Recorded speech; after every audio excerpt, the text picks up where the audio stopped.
like to call the regular Planning Commission meeting of August 28th to order. Please note all the commissioners are present. If you could rise and join me in the Pledge of Allegiance. It's the video.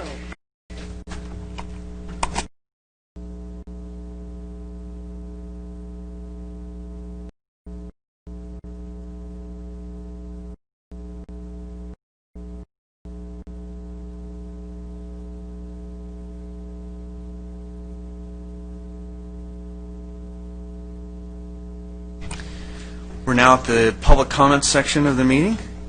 If anyone would like to address the commission tonight on an item that's not on the agenda, now's your chance. If you could fill out a speaker form if you want to speak at all tonight. But we'll go to the consent calendar.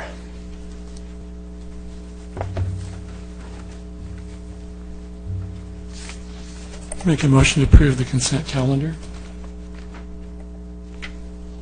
Second. All right, let's vote.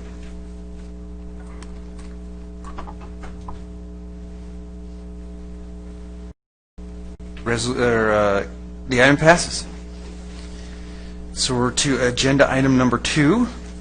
Do we have a staff report? Yes, we do. This agenda item is an appeal of the Director of Development Services denial of a determination of public convenience or necessity for the mobile gas station. And Jennifer Mansour has a staff report this evening. Good evening, Chairman and Commissioners.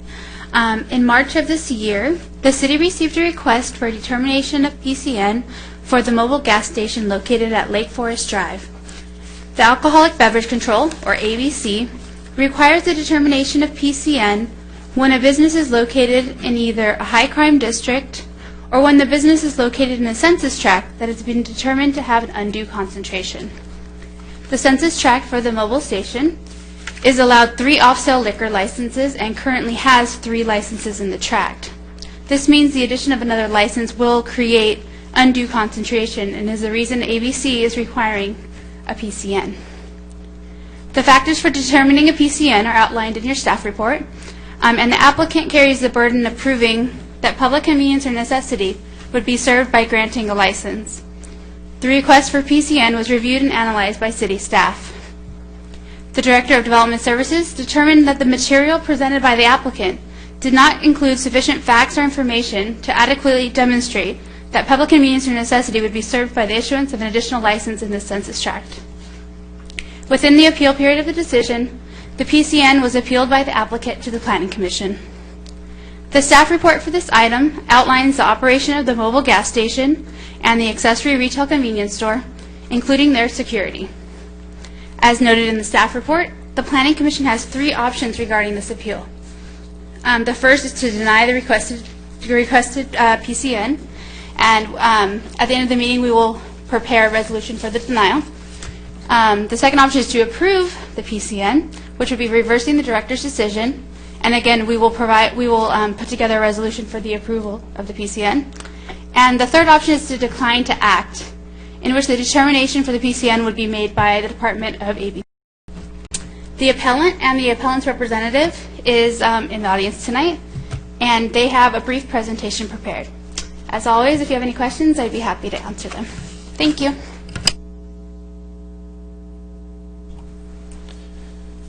All right, that brings us to the point where we have commission questions to staff.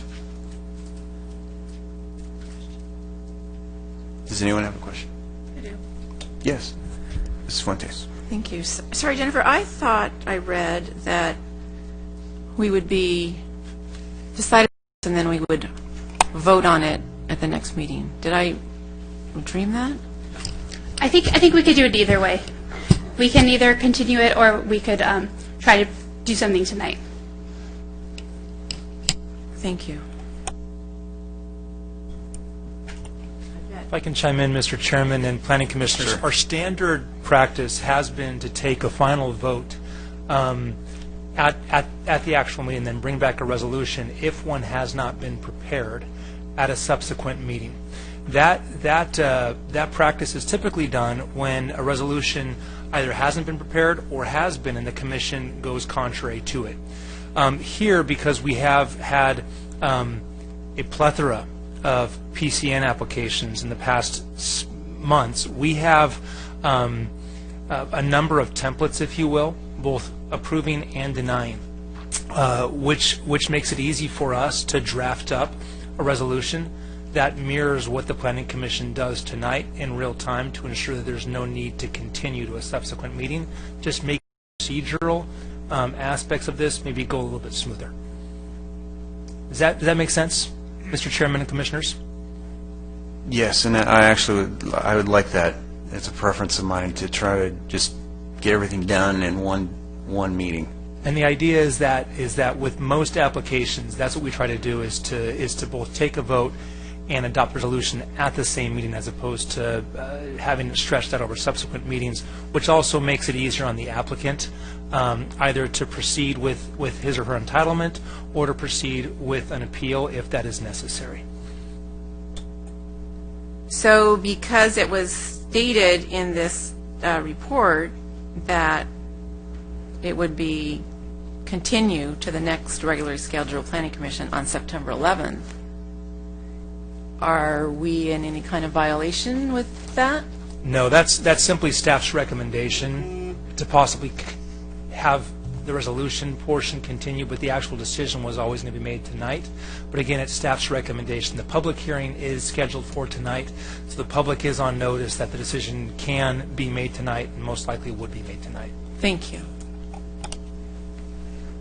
Any other questions to staff? All right, we'll open the public hearing.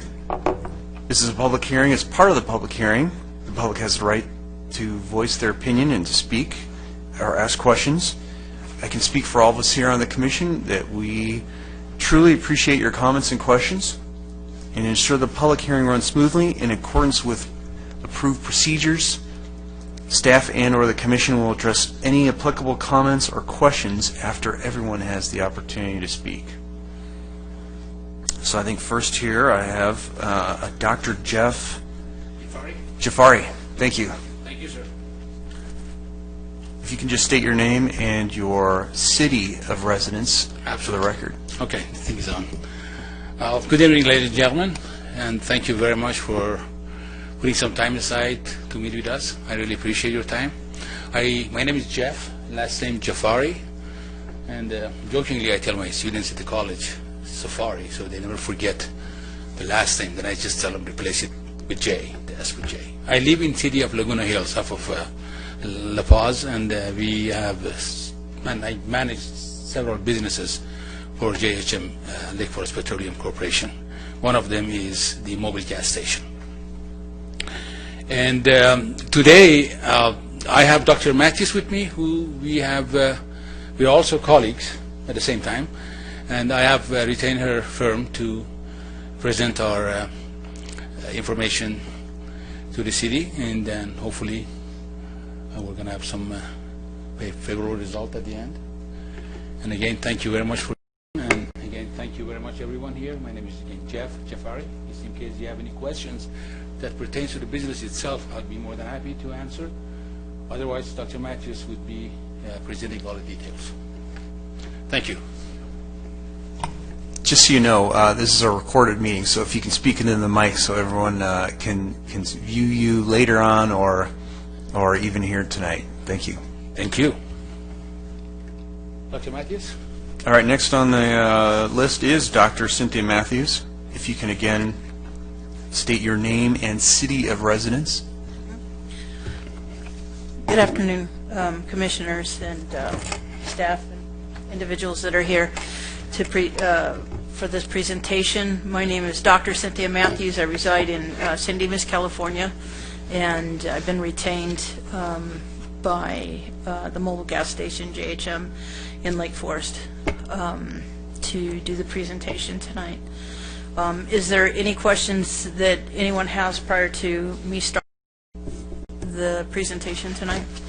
Okay. Well, so As the introduction, what I'd like to do is introduce the mobile gas station, JHM Lake Forest Petroleum. And it's located at 21721 Lake Forest Drive in Lake Forest, California. And it's a self-service gas station and a smog shop. And it's located on the northwest corner of Lake Forest Drive and Trabuco Drive, right across from Ralph's Shopping Center. And it's intersected by two four-lane roadways that are pretty large through there. And it's basically the hub of the bedroom community as you're coming off the 241 and then also the 5 freeways. So it's a convenient location for all of our loyal customers who are loyal to us and love the mobile station. What we are is a self-service gas station. We offer snacks, soft drinks, smog station, and it's convenient for our loyal customers. We offer the speed stick. I don't know if any of you have ever seen the commercials where you take the little stick and you swipe it real quick.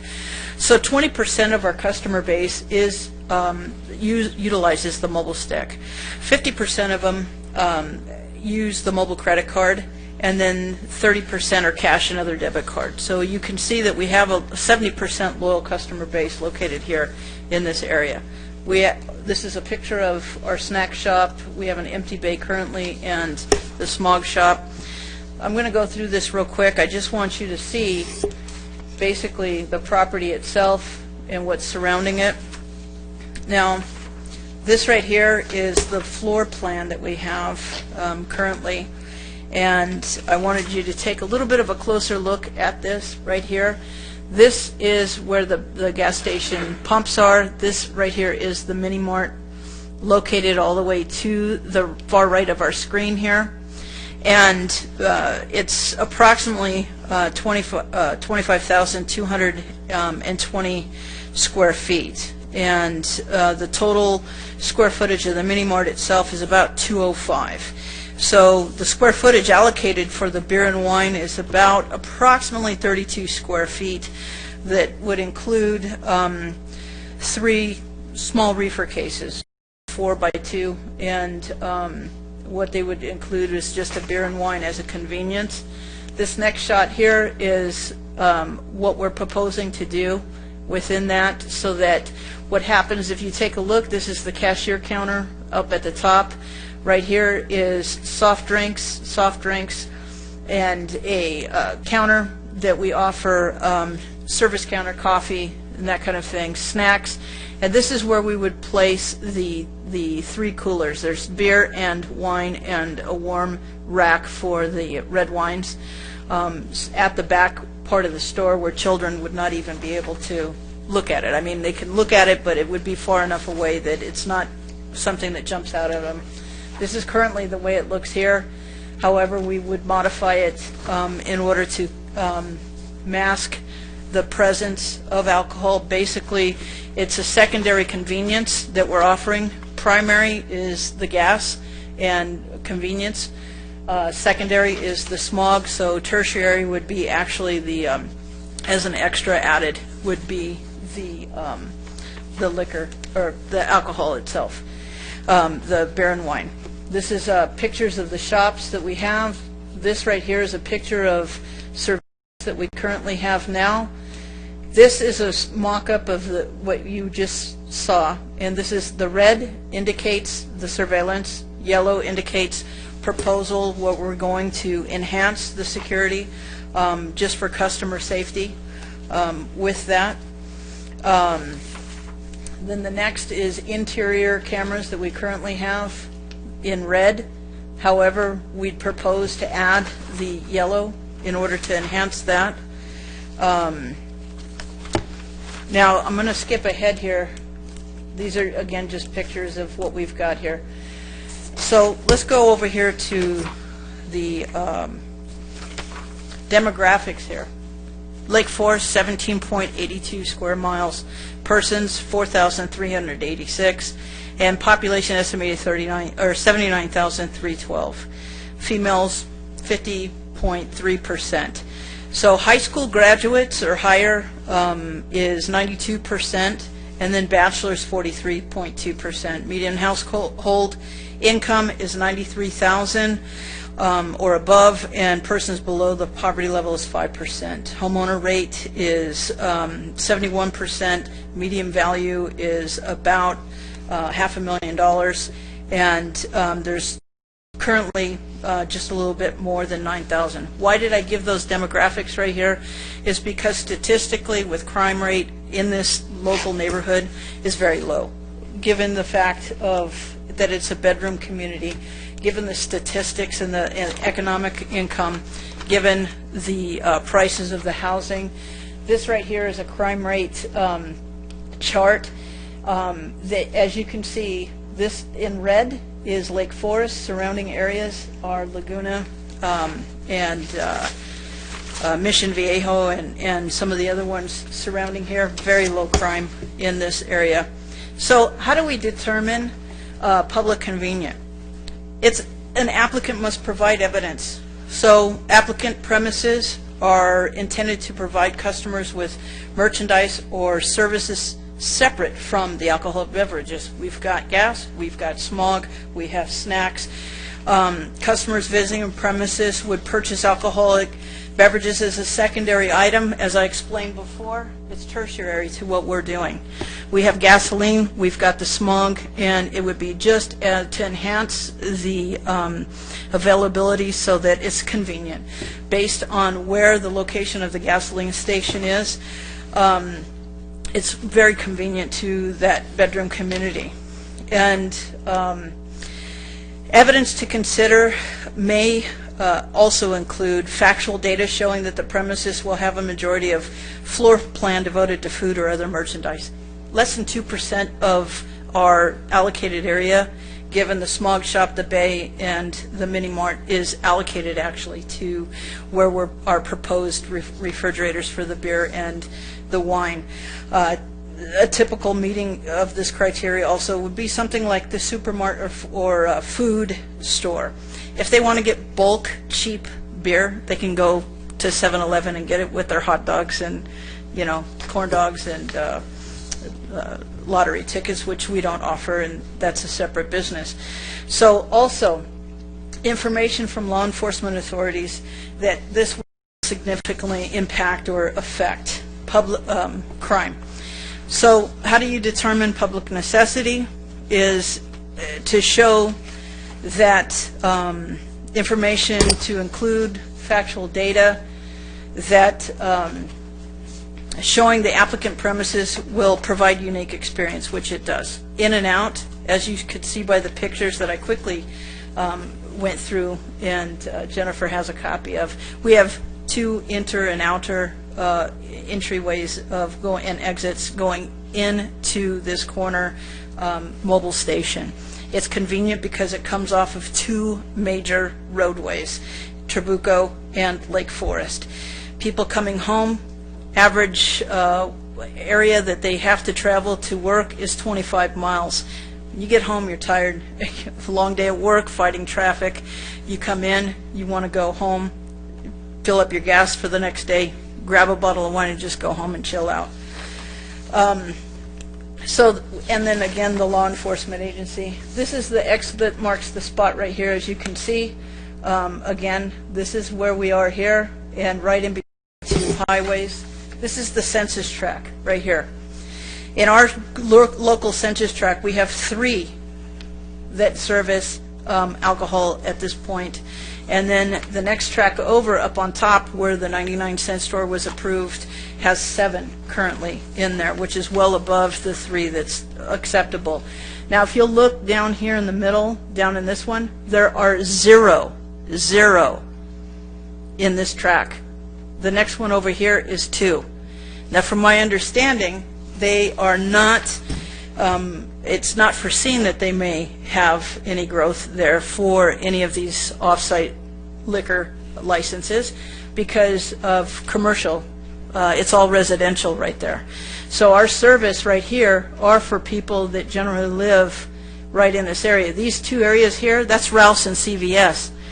I don't know about you, but at the end of the day, I don't want to be fighting traffic, trying to find a parking spot, then walking into the grocery store. I just want to go get gas, grab a bottle of wine, and go home.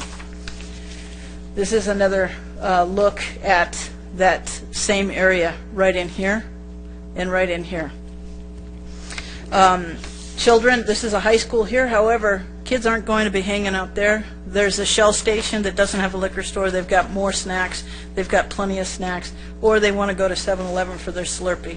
It's exclusively for this gas station, is for the working adult that comes home and wants to go home. So here again, here's the track information. Within our track, there's 3. The next one that's just adjacent to it is 0. The one that's next to it is 2. So we would be offering a service that these cannot fulfill, but that we can as that gas station there. And then here we have, again, they're not currently, we just discussed that right now. Now, according to resolution number PC2014-7, page 4, which is also well over, this is the 99-cent store. And if you take a look at that, the police services has reviewed the request and analyzed the crime data for the similar business of type 20 licenses within the census tract 0524.22 and neighboring census tract, which would be us, because we're right next to it, and concluded that granting the additional license would only generate a nominal increase in calls for service, would not change the character of the area, and would not trigger a need to change any operational requirements or staffing of police officers or cause a law enforcement problem. And I foresee the same thing happening with our location as well. Therefore, it can be reasonably assumed that since tract 0524.8 only has 3 currently existing, adjacent track to the south 0524.15 only has 0, and to the west 0524.24 only has 2. No crime would increase. In fact, it would just increase the convenience for the customers, enhance customer loyalty, and bring more tax base here to the city. So our commitment to excellence is there shall be no alcoholic beverages consumed on any portion of the mobile station or any portion in our control. Surveillance already exists, security surveillance, and we would only enhance that. We would enhance it in order for public safety, and is currently, mobile station will maintain a litter-free environment. It's just good for business to do that, and it won't detract. And we will devote less than 20%, which is usually the average thumbnail, to display of the sales of the alcoholic beverages. As I explained before, it's less than 3%. So hours of operation for the station is 5 a.m. to 10 p.m. Alcoholic beverages would only be sold from 7 a.m. to 10 p.m. And as is currently, any graffiti in the mobile station would immediately be removed within under 48 hours. It's not good. Again, it's not good for business. It would detract, and I don't foresee that happening, not in this neighborhood anyway. And that concludes my presentation. Is there any questions? Yes, any questions to the applicant? Sure. In your video, or in your slideshow rather, you had a proposed floor plan. Oh, yeah. If you could bring that back up for a moment, Sure. I would appreciate it. No problem.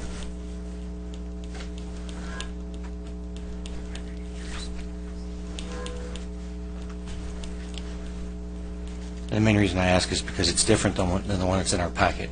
Yeah. And it's, in my opinion at least, it's significantly different. Yeah.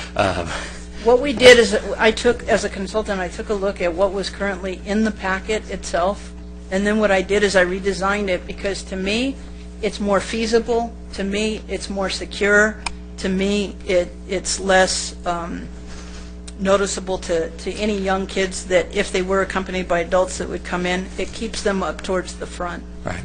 Okay, so, and I appreciate your time in coming. I appreciate the applicant in being here as well.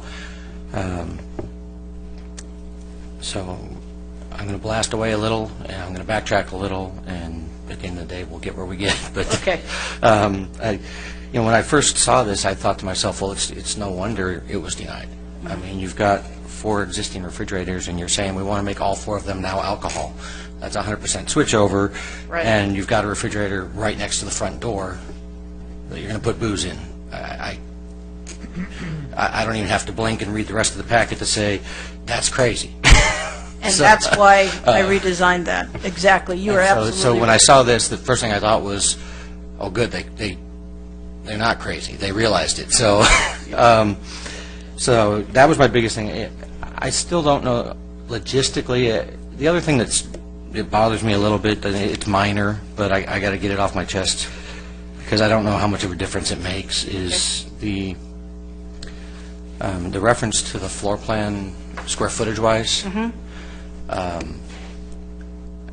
And it may be the former lawyer in me, but, man, the first thing I thought was, okay, to the building, yes, it's a very small amount of the square footage, but to where actual customers go, it's a much higher percentage of the floor plan. It's not 18% or what, I forget the exact number now, of the building. I mean, it's true that as a business, and I think statutorily, you're right to do what you've done. It struck me as a little bit of gamesmanship to say, oh, look how small the percentage of our floor plan is, when realistically, customers don't go in the empty bay. Customers don't go in the small chip bay, only the techs do. So to what the customer sees, it's still a much larger percentage of your footprint. And so that was kind of your strikes against you for me. So my question, I guess, now that I've laid all that out, is I've been in this gas station a number of times, and I just don't know if there's room for that. I mean, it just, on paper, there's clearly room. It's well laid out. I like it. But I'm just curious, I mean, logistically, can you really put an island down the middle without it being so crowded you can't move? Well, what it is it's not so much an island. What it is, I don't know if you've ever seen those little snack hang snacks on either side, and they're only about this wide. So feasibly, yeah, you can put those in there, and it would block the view. And then just as a follow-up, and I think I'm done for now anyway, I always reserve the right to babble more later. Is it my understanding that that's the proposal that we would be voting on, not this, because if I can hold you to, we're not going to put any alcohol in a refrigerator next to the front door, Yeah, that makes a lot more sense to me. So, right. okay.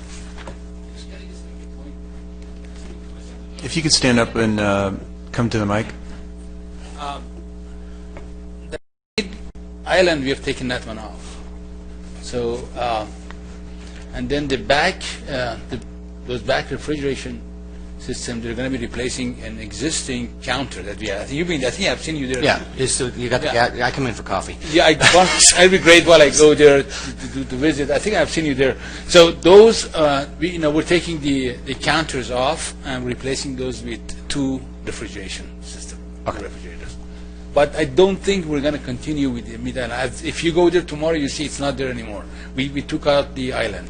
Okay. So maybe that's another enhancement we could make to that, not to include that in the middle. And I don't think we necessarily need to lock you down to a particular floor plan. I don't think that's our place. I just wanted to make sure that I was getting my mind around where you really wanted to put the alcohol. But you've got a good point, though. The point is that if we don't have the island there, that's going to give us more visibility and control over those. And that's why we took it out, practically, for now. But indeed, as you just mentioned, for us to have control over our alcohol and beverage refrigerators, we should not have the island there. So. Well, thank you. Yeah, and so that you know, too, I also am a licensed general contractor. And so, to me, when I saw exactly what you saw to the floor plan, that's what I told Jeff, or Dr. Jafari. I said, this isn't going to fly, this isn't going to work. Because I've done other city plans and so forth, and that's why we put them to the back. That way, it's further away from the door, it's further away from the door that goes into the empty bay as well. Any other questions? I have one. well, a couple. I asked this of any applicant coming before us, at least recently, and that is, do you have any plans to sell single unit sales? I mean, beer. I know wine would be single, but or smaller size wine that would be like a single unit consumption. Well, currently what we're looking to do is sell full-size bottles of wine and full-size, and again, we don't want, I mean, let 7-Eleven sell those little mini things. 2 reasons. You know, people can conceal them, people can walk off with them. We're looking to sell and cater to someone, hey, honey, the Smiths decided they're coming over tonight, could you go buy a bottle of wine and bring it home? Maybe a 6-pack of beer. The reason for that, we don't want any brown bags around, you know, people hanging out, loitering, and that kind of thing. That's not our intent. Clearly, our intent is to offer convenience to the local residents of the community that live within the community that are there.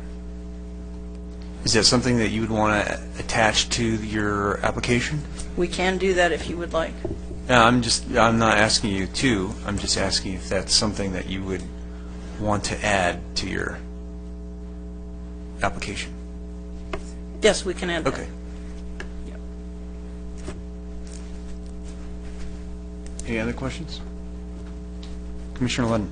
A couple of questions. It's not clear to me since I can't read the layout from here. Exactly which of the refrigerator systems are you planning to put alcohol in again, please? Okay. If you take a look at the upper, and it's hard to see with this light right here, but if you take a look at this upper, those 2 uppers, those would be beer, and then there's a cooler for wine, and usually chilled wine is white wines and champagnes, or the fake champagne, you know, the sparkling wine, and then you've got a rack for the reds, the red wine, or room temperature. So you can see we're not trying to compete with 7-Eleven at all. We're just trying to add a little bit of a convenience for our customers so that we can keep our loyal customers, bring more money in for the city, obviously, and so that it's convenient. It's completely convenient to the bedroom community that's lacking other type 20 licenses. What types of things in terms of merchandise are you removing from the store to put in the alcohol? Actually, what we're doing back here, what we did is we took the counter that's existing back here currently and moving it over here.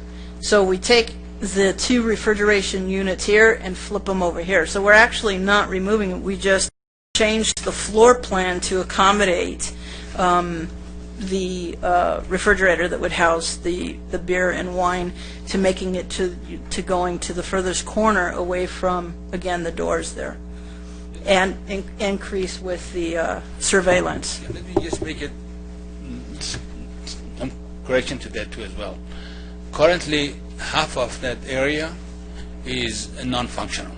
We have a Coke machine which doesn't work. It's been sitting there. So that half has not been utilized as well. So that's half of it. The other half has some stuff hanging on the wall, which we're going to move those back and put them on, like there is another counter. I would, let me have your, It's right here. If you'll take a look at this. yeah. Yeah, well, I'm going to, there you go. And you put it back there. You know what? What do you want? No, I'm going to go back to the other one, to the previous slide. Right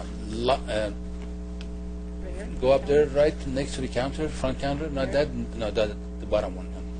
See. Right here? No, right in the middle. Right this one, right there. So we're moving some of the snack bags that are hanging here. We're putting them right there. So that's what we're doing. So then that frees up that space completely. And therefore, it's not like taking any of the current merchandise out. It's not. And they would also go above the service tray, or the service tables right here. Currently, the snack here would also go back behind there.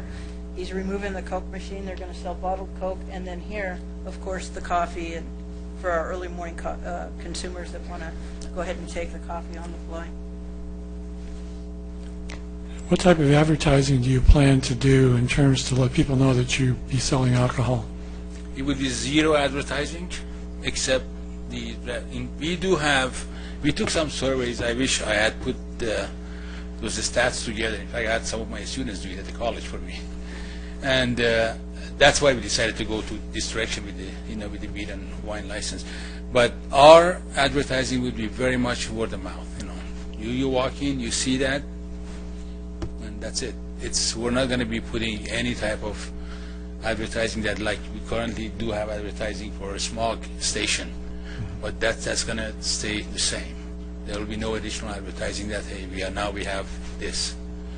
We assume our current customer database would pretty much see that, and they would take advantage of the convenience.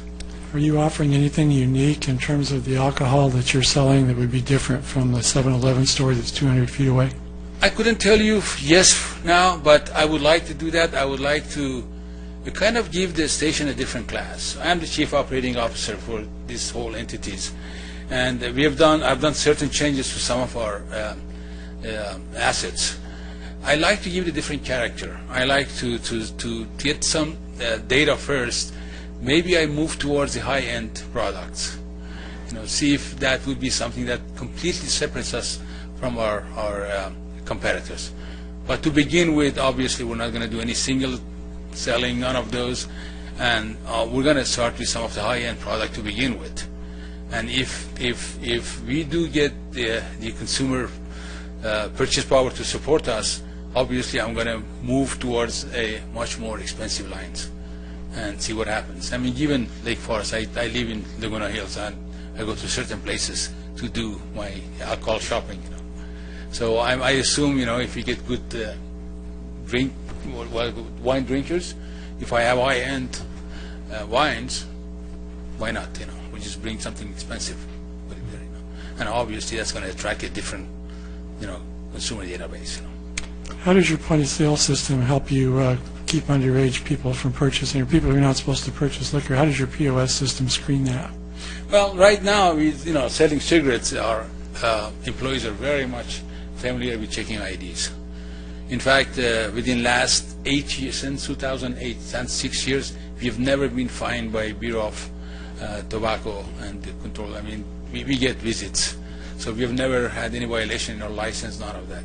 They do a very good job. And the employees I have, they're all, I think, about 40 years old. I don't know. I mean, this is just by accident. We happen to have people who've been there for a long time. Like we have one guy who's been there 15 years. One guy, the manager, the guy is almost my age, and he's been there for 7 years. These guys are very good in checking IDs. Very good. Additionally, what we would also do is offer all of the employees the ABC training on how to identify, how to persuade or dissuade underage individuals. Surveillance cameras help a lot as well. I don't think that's going to happen a lot, because you would have more frequency of younger individuals attempting to do that at 7-Eleven than you would at this, because, again, it's catering to a different type of individual. And as Dr. Jafari said, too, if it's a little bit of a higher-end wine and beer, microbrews, maybe organic, and it's a little expensive and out of their price range, they're less likely to do that.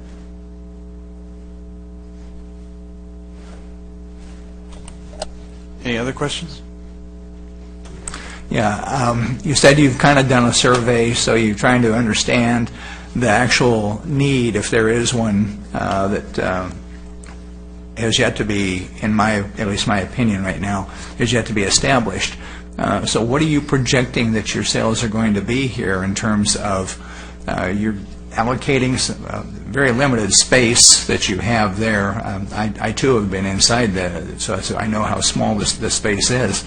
But what is it that you think you're going to be able to do in terms of, what's the need? Have you really just been able to establish what the need is here? I get the point where you want to try to go, but I'm not sure that you've established that there's a real need. You said you've taken a survey, but then I didn't hear that you really had. They said that you're going to take more of a survey. So Could you elaborate a little bit for me? The survey we took was pretty much back of the envelope type of survey, and it wasn't something formal and official to present to you and give you the result and see what is it that you could do. But from what I learned was talking to, like, one day I spent there for 3-4 hours just behind the cash register with my cashier, just asking questions from my clients, mainly between 5 to 7 o'clock in the evening. That's the time a lot of people would go there and get gas. And a lot of them expressed their interest, and they were happy to hear that this is the direction we're going, to give them that confidence, that the convenience. However, in terms of increasing sales, obviously, you know, at the end of the day, regardless of what directions we go and what we do, the whole thing boils down to how profitable the business is.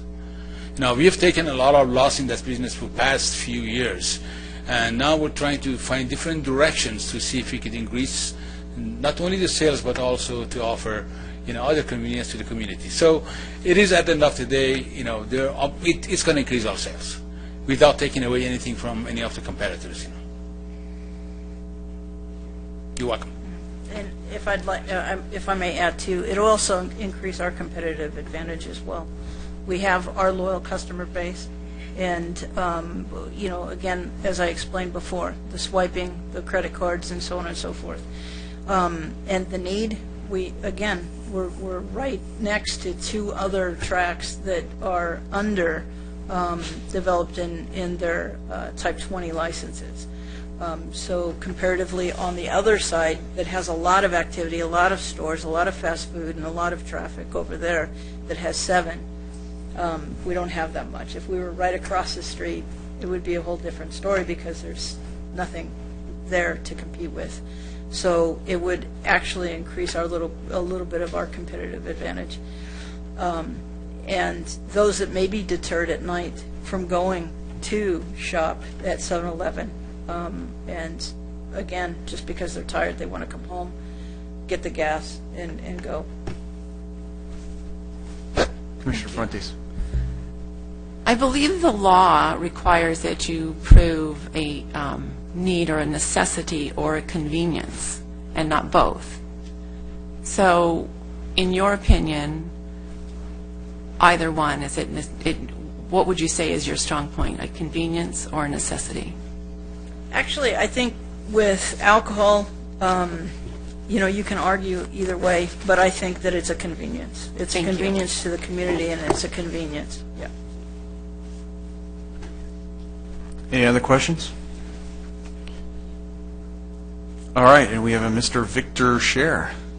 If you can just, he's our last speaker on this topic. You can, again, restate your name and your city of residence. If anyone else wants to speak to this item, if you could fill out a speaker request form. Thank you. My name is Victor Scher. I'm a long-term resident of Lake Forest, and I look forward to sharing comments with the Commission. I live catty-corner across the street from the mobile gasoline station in Indian Hills, Lake Forest 2. Been there for many, many years, and I've seen the growth of the area, and it's impressive.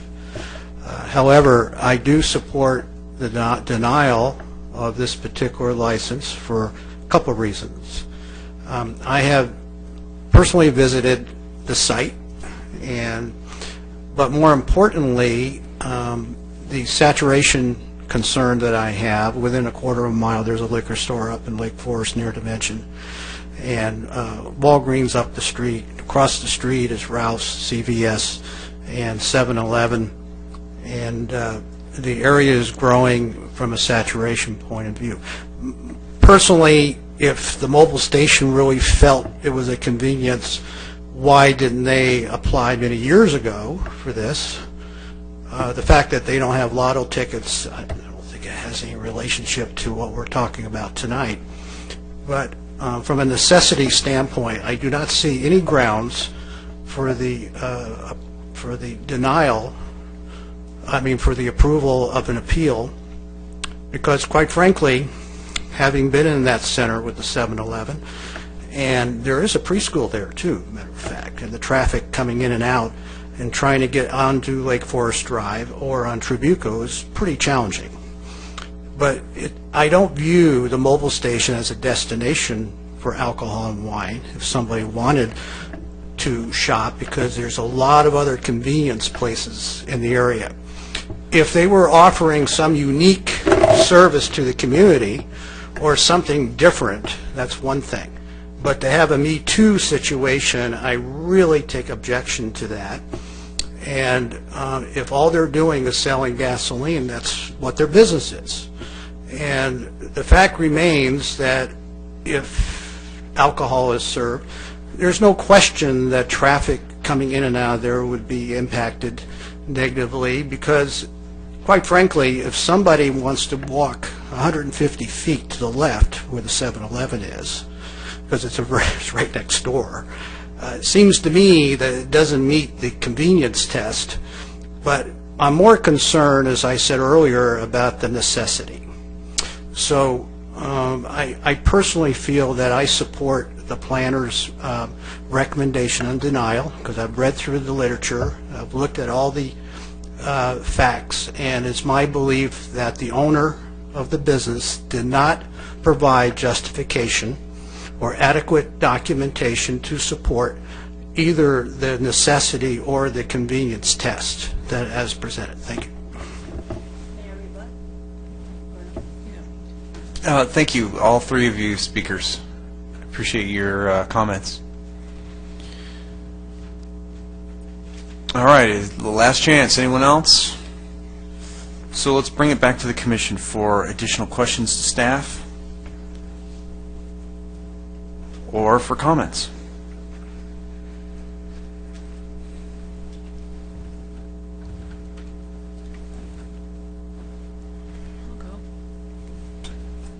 Commissioner Fuentes. Thank you.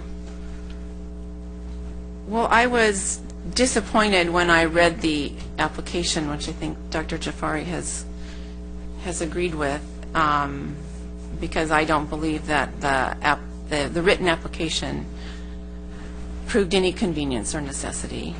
I was impressed with your presentation tonight. I thought when I read the report that it was convenient, that working adult that's tired and wants to stop and get a six-pack, that convenient location in the bedroom community, the unique experience, you're able to not have to go fight parking lots, even at 7-Eleven, and just make that one stop and go home and have your six-pack or your bottle of wine. So I appreciate the presentation tonight, and I was happy to hear it, because I do believe that if a businessman wants to increase his bottom line and increase the tax basis here in Lake Forest, that we should allow him to do that. I appreciate the residents' concerns. I disagree with a saturation concern. I think that the state allows us to issue additional licenses, and when we reach a point where they won't allow us, then that's, to me, that's saturation. That's, you no longer can come in. As far as why didn't you apply 20 years ago? Well, I wanted a bigger home 20 years ago, but I couldn't afford it. So, and I wanted new shoes last month, but I couldn't afford them. So, we do things based on timing and when we can. So I don't really believe that would be a good argument. The preschool is, I don't see a huge increase in traffic. I don't think that everybody's going to start going to the mobile gas station to buy their beer and wine.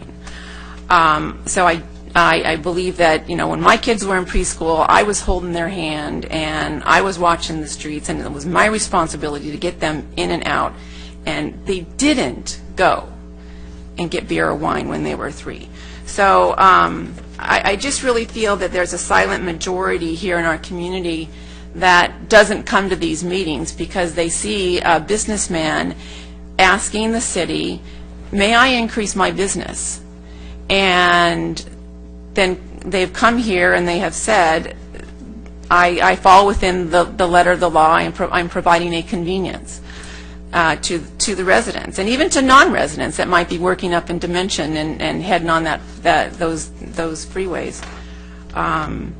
So I like this verbal presentation and the slideshow. I wish you had done that to begin with, but this is all fine for me too. So I applaud your efforts to make Lake Forest a convenient, well-run city, and that you want to increase your business as well as ours.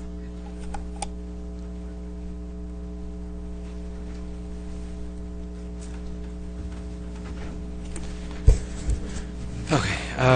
Well, in the 2 years that I've been on the Planning Commission, I have resisted almost every request for PCRN that's come in front of us.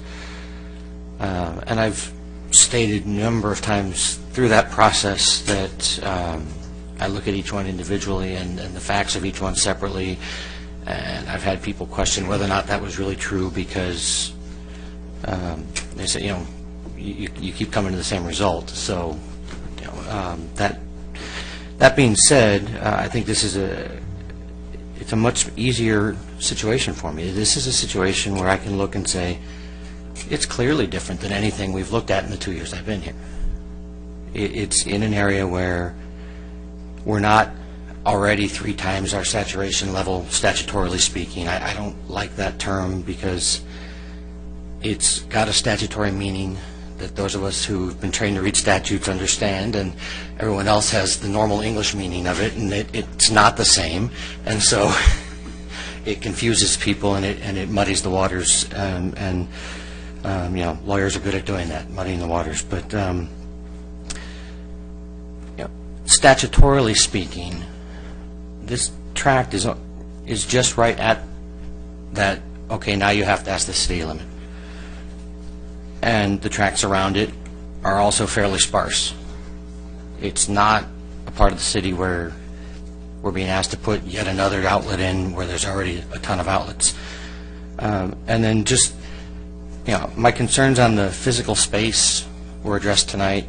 I appreciate your presentation. I appreciate your willingness to, help to ensure things like the no single sales. I think that matters. It draws a different crowd, and it draws an invitation for theft and for underage drinking that 6-packs don't, that 12-packs don't, and so. Full-size bottles of wine versus, like you said, the little minis that you can tuck in a pocket. It's a different element, and but on top of all of that, the reason I started buying coffee there instead of 7-Eleven was not that the coffee is miraculously better at Mobile than it is at 7-Eleven. In honesty, it's crap in both locations, in my opinion. I'm a coffee snob, but I'm a caffeine addict, so I drink what I can. But it's because that corner, compared to the rest of that parking lot, is convenient. You can get in from either direction. It's sometimes a bear to get out if it's the wrong time of day, but you can also go back up and around the little side street behind 7-Eleven, and you get out a lot easier. But to get into the corner where 7-Eleven is not easy. It's not convenient. It's limited parking, and everybody's always in a hurry at 7-Eleven. The gas station, you're stopping anyway for gas. You got to go in to pay. At least I do. I don't have one of those little sticks, and so it's easier. You can get in and out without having to navigate the rest of that parking lot, which the rest of that parking lot is just not structured very well. So I'm actually comfortable in supporting this. We also have coffee back in the back, too.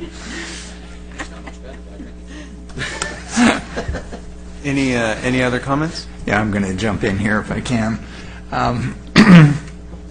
I'm finding myself somewhat conflicted with a decision in this, that the amount of space that's available in that snack shop is so limiting that I don't see this as being a high-volume kind of a transaction place, but I have a question in my mind, and I have to put it out here. What happens if that total space gets reconfigured and one of the smog bays gets converted into snack shop space? And in doing so, then we expand the snack shop space, so then we expand the number of products that are now being offered. And so now we have a small little liquor store there instead of a gasoline snack shop. So that's something that's there. The other thing that's playing in my mind is that little retail center that's there can experience vacancy. The largest occupant is the Montessori school, and I'm not concerned about the traffic or the alcohol sales. That doesn't bother me at all. I don't see that as being an issue based on what we're talking about here. But if one of their little shops goes out and we have an application for a liquor store, I'm not concerned that we have 3 in this census tract already. That doesn't trouble me at all. Adding this 4th one to me is it's just a non-event as far as I'm concerned. I'm not worried about that. But I am still, I'm at a conflict point. There's no way for us to put a limitation on whether or not they can change the structure, the physical structure of that location, and expand that snack shop from however many feet, 200 or whatever feet it is, to say 1,000 feet or 600 feet or whatever that number might be, and then expand that. And now we have a little, like I said, a little liquor store there, which is not what we're intending to do here tonight, I don't think. Just food for thought. That's all. I'm just trying to, get my mental arms around this one, because I came in here tonight thinking from what I had read that there's not a need and there's not a convenience factor that's real when you've got 7-Eleven, and by no means do I support 7-Eleven. I actually I find that location to be a really difficult location to even enter into because of the traffic of 7-Eleven. And I'm kind of surprised that maybe there aren't more calls for service with the Sheriff's Department at that location, just by some of the things that I have observed over the years from that location. And I don't think that this application, if it's approved, would create that kind of a traffic situation. I don't see that, so long as it's limited to what it is that's sitting here before us tonight. So I guess I want to kind of throw this back over at staff if I can. Where are we in terms of what would need to happen for that structure to be modified to expand that, if it could be? And if it can't be, then that answers my question.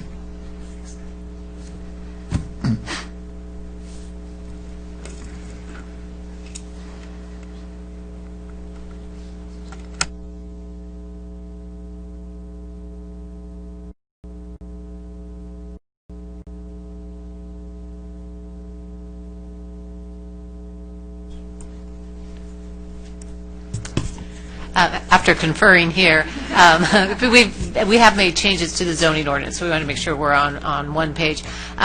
They could submit a change plan application that would allow for the smog bay to become an expanded convenience store. The gas station use, as defined in the zoning ordinance, does allow for the convenience store and the sale of other things as well. So use-wise, we're okay.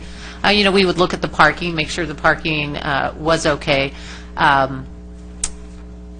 In terms of any concern about from the perspective of the PCN and any expansion of the alcohol sales area, as with past applications, we've discussed that although we can't condition certain aspects of the application, we can request that the ABC limit its sales area. So that would potentially be something to look at. Okay, so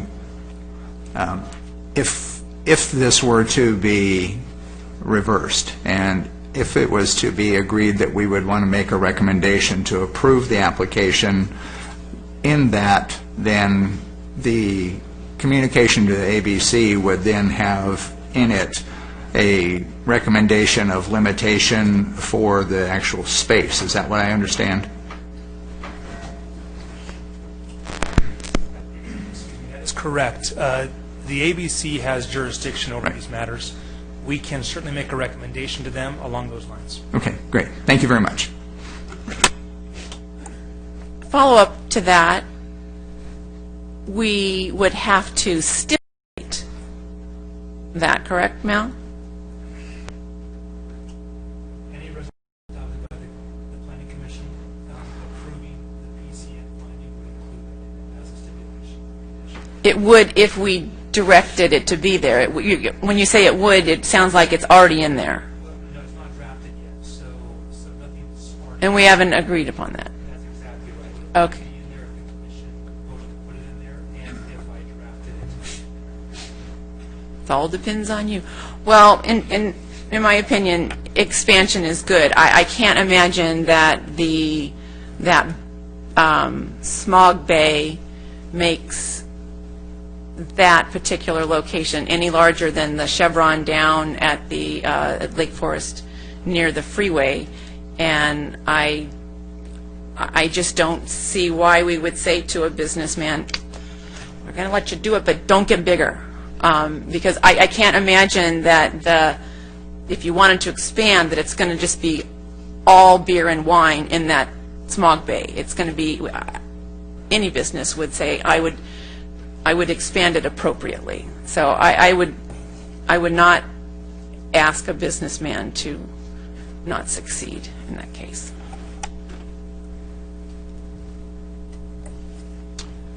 I have some about this also. We talked about the concentration level, but in reality you have a Ralph's store which is really close. You have a CVS store that's really close. They sell alcohol. You've got the 7-Eleven store. You're putting yourself in a pretty highly competitive environment in terms of what you're trying to do with alcohol. And it looks to me like you've taken about a third of your store and converted it to alcohol. If I look at what I saw on the drawing on the wall, I mean, it's a small space, and it looks like a lot of your capacity has been converted to that. So it sounds like you're kind of dependent on that to make it work. And you mentioned before you'd had some kind of losses there, so I don't know if the alcohol is a mean to reverse the business situation. I guess that you're not shaking no. But I do think that is a concern from a competitive standpoint. You've put yourself in a highly competitive neighborhood. And I'm also concerned that the Shell station that's catty corner from you will now all of a sudden decide that he has to go out and apply for a PCN, and now you've got more competition in the neighborhood. And right now he's not selling alcohol, but I have a feeling that if this goes through, you're probably going to have another PCN in front of us. And so, I sympathize with your concern about wanting to improve the business, but I also have sympathy for Mr. Scheer back there, who doesn't want a neighborhood full of liquor stores. And that's kind of my dilemma with this whole thing, and I think that's probably what my fellow commissioners are thinking about in terms of the expansion of this, because if these stores all get too big, then pretty soon it becomes this giant competition for who's going to buy from who.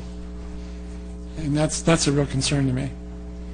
So I am kind of conflicted on this one.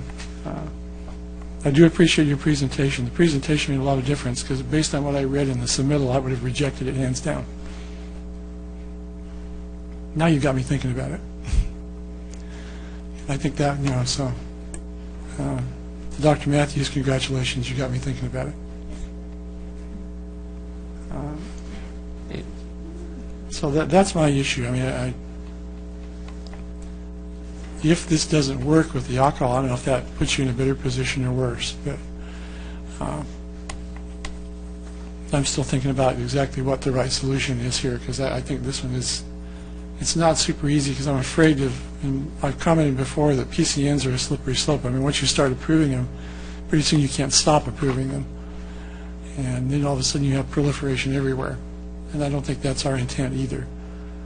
If we approve too many stores, then we've created too much competition, and then that has an issue of its own. So anyway, I'm thinking about it.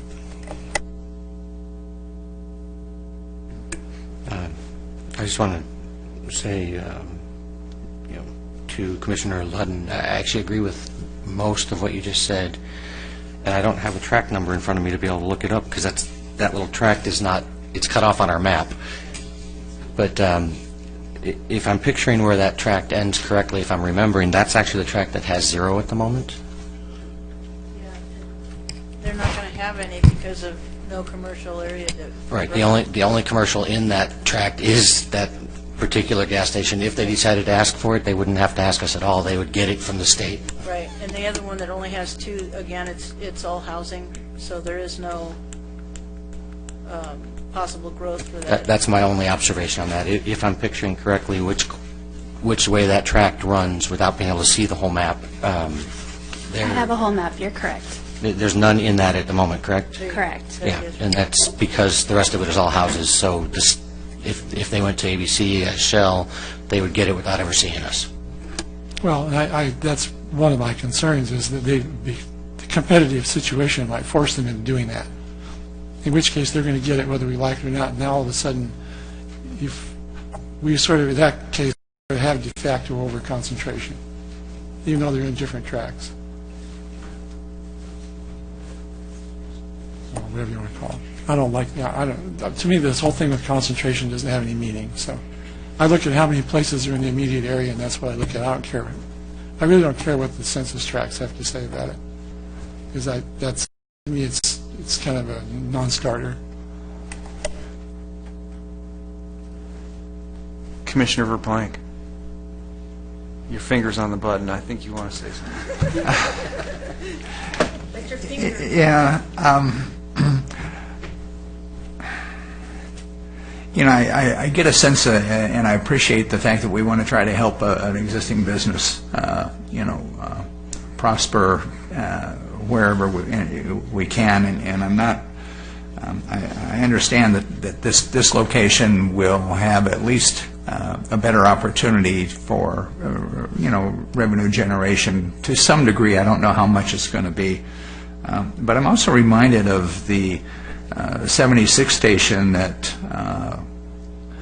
is at the intersection of El Toro and Trabuco, and for about I think for a period of at least 2+ years was without the availability to sell gasoline, and managed to continue operating in that location. I don't know anything about its financials, and that's not the point, but it managed to continue operating based on automotive repair and their little snack shop, and they're not selling alcohol in that little snack shop. I don't think they're really selling anything in that snack shop. Probably not. I've been in there, and there's maybe a glass of water. Yeah.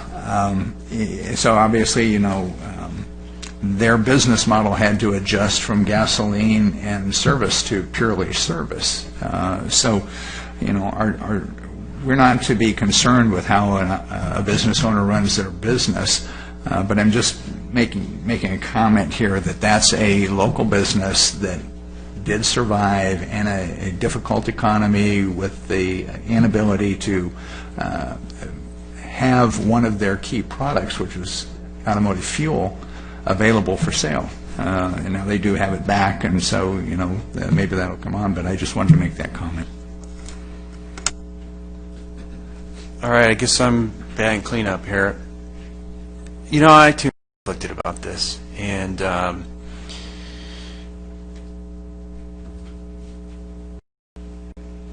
I've actually more than once experienced not personally, but seen somebody drunk driving or seen the effects of it, and for our community, I think that's important to. As a safety. But on the other hand, I'm pro free market, and Victor, you and I have even discussed PCNs just in general, and I've done a little bit more investigation since we talked, and the state law is pretty much convenience can be like any reason, pretty close to any reason. And I think the applicant tonight has met that. The city council's kind of, I feel, and I think we've kind of discussed this in the past too, has given us little guidance. And the only I think concrete guidance I could say is we still have the ability to issue PCNs. I think that's the guidance that we have. Going back to that safety, I think the police have commented that is very similar to other applications and applicants that we've had in the past. It's not going to be a. I was on that page too.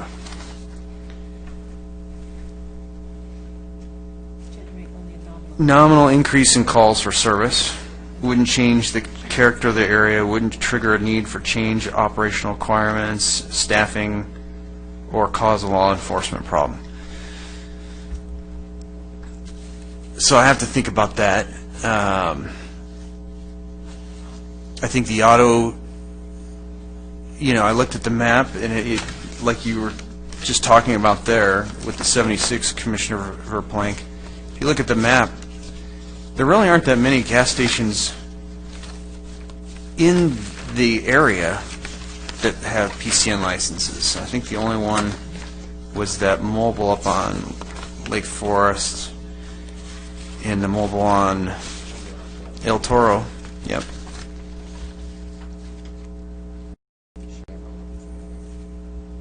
Yeah, I meant, yeah.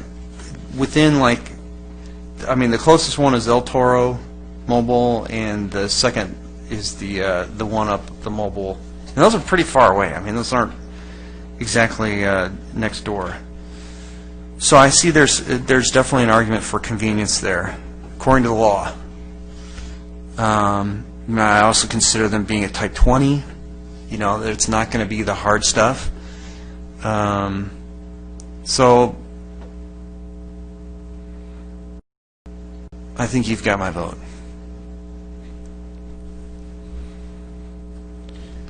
So any other comments? All right.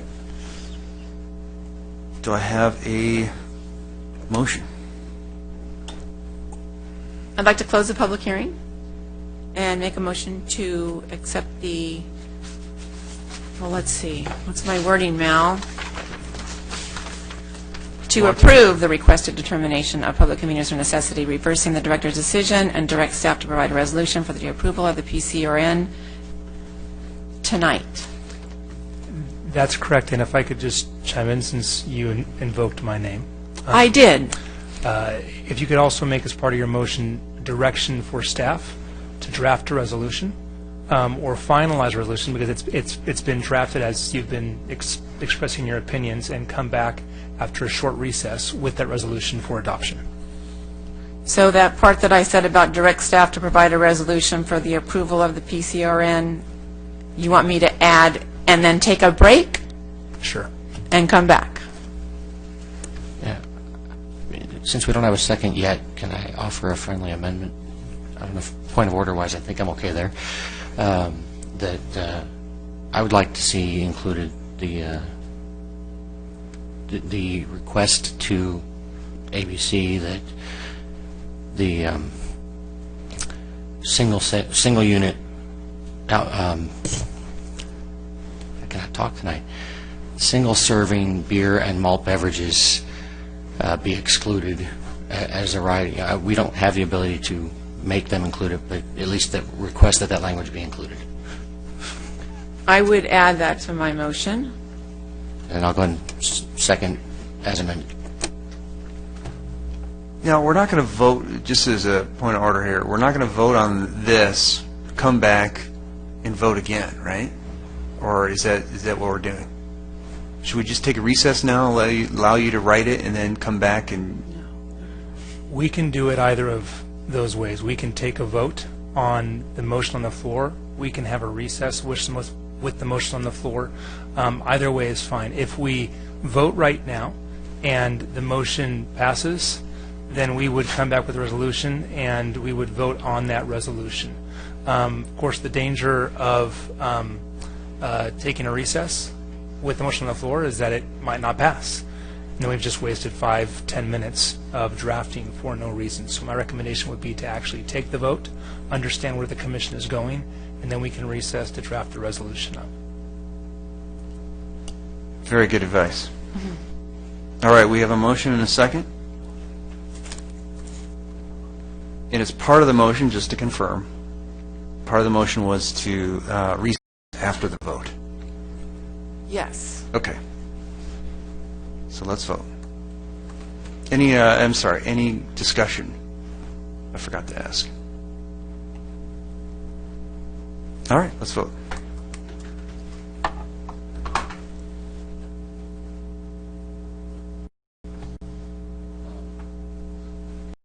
It says yes on here.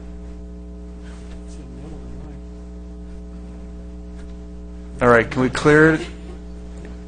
Can we clear it and let's Take an oral.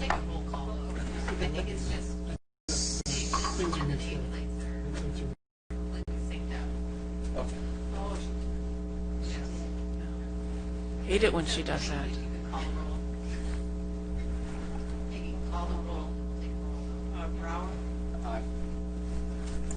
No. aye. Aye.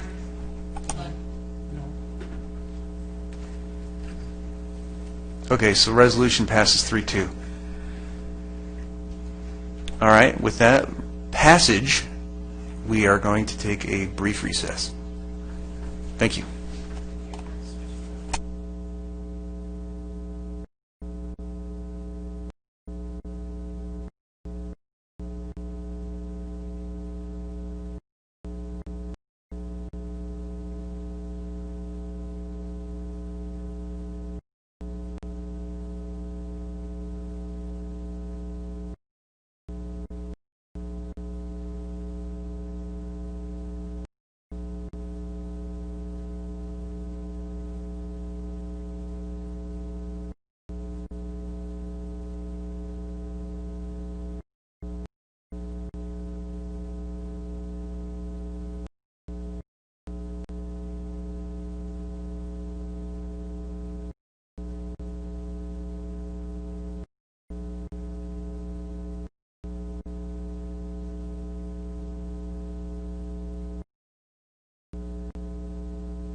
All right, we're back. And Mal, can you walk us through? Yes, Mr. Chairman, Planning Commissioners. So while the Planning Commission was deliberating during the hearing, I was typing feverishly. Of course, a lot of the recitals were already pre-drafted because the recitals on the first page simply lay out the history of the application and the process. So that's what all the whereases are on the first page, and the first two paragraphs on the second page is simply history and process. The meat of the resolution, as always, is the findings. That begins on page 2, section 1. And really what we want to look at is the subsections of section 1, so sub A through sub I. And I'll briefly walk you through those just to make sure that you're comfortable that they reflect the facts that have been presented and the facts the Planning Commission wishes to rely upon in making their decisions. So A speaks about the zoning which permits the fueling station and the incidental services, including a convenience store. B discusses the services that are offered at the gas station, including smog check stations, the convenience store, the variety of items that are sold. C discusses the fact that allowing the sale of beer and wine will increase the convenience of the offerings of the store. D, again, talks about the convenience of offering beer and wine at the same time that customers buy gasoline, again, saving customers time.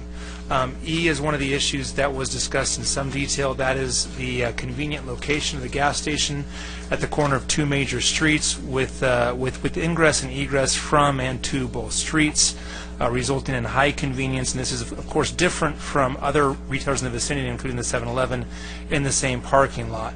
F talks about the low percentage of the store's overall floor area being used for the sale of beer and wine.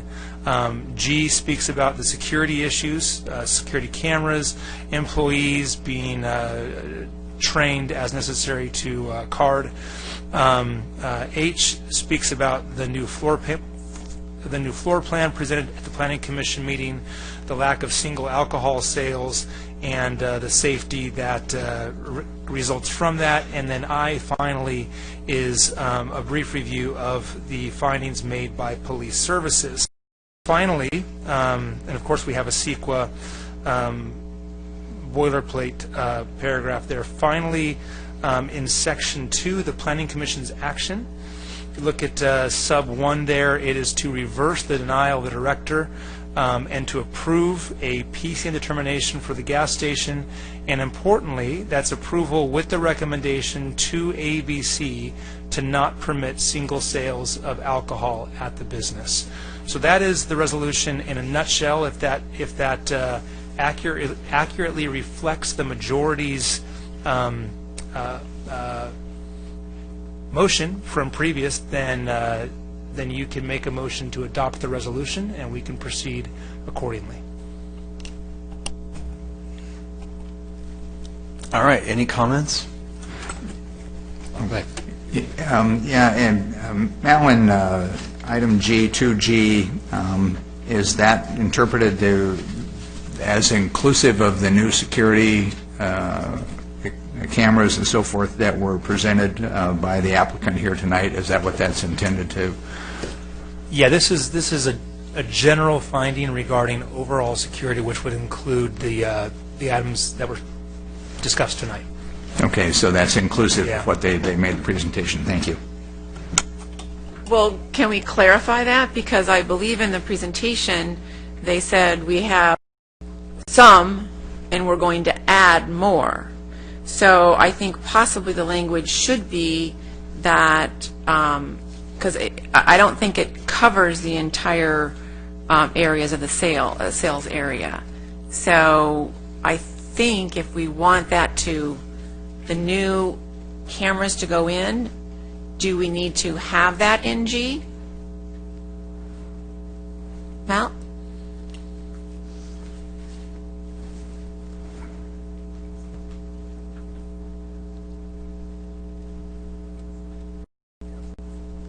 That's right. So conferring with Ms. Ackerman, the language that we would recommend based on what I'm hearing from the Commission in G is the mobile gas station will be equipped with security cameras and alarm system inside the premises, adequate to surveil the entire premises? Is that what we're Perfect. looking for? Yes. Okay. Thank you. Is that what you were going for, Jerry? Yes, thank you. Okay, my question is on Section 2, Paragraph 1. Specifically, the last sentence, the writer about not permitting single sales. Do we need to specify single sales of beer and malt beverages? Because wine is alcohol, but it's typically single sales by definition.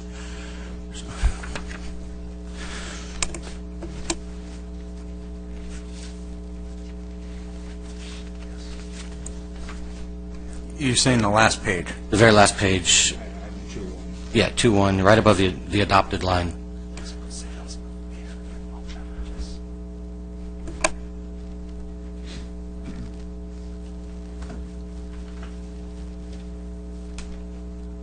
Yeah, I almost think that we should, He's working on it. He's got it.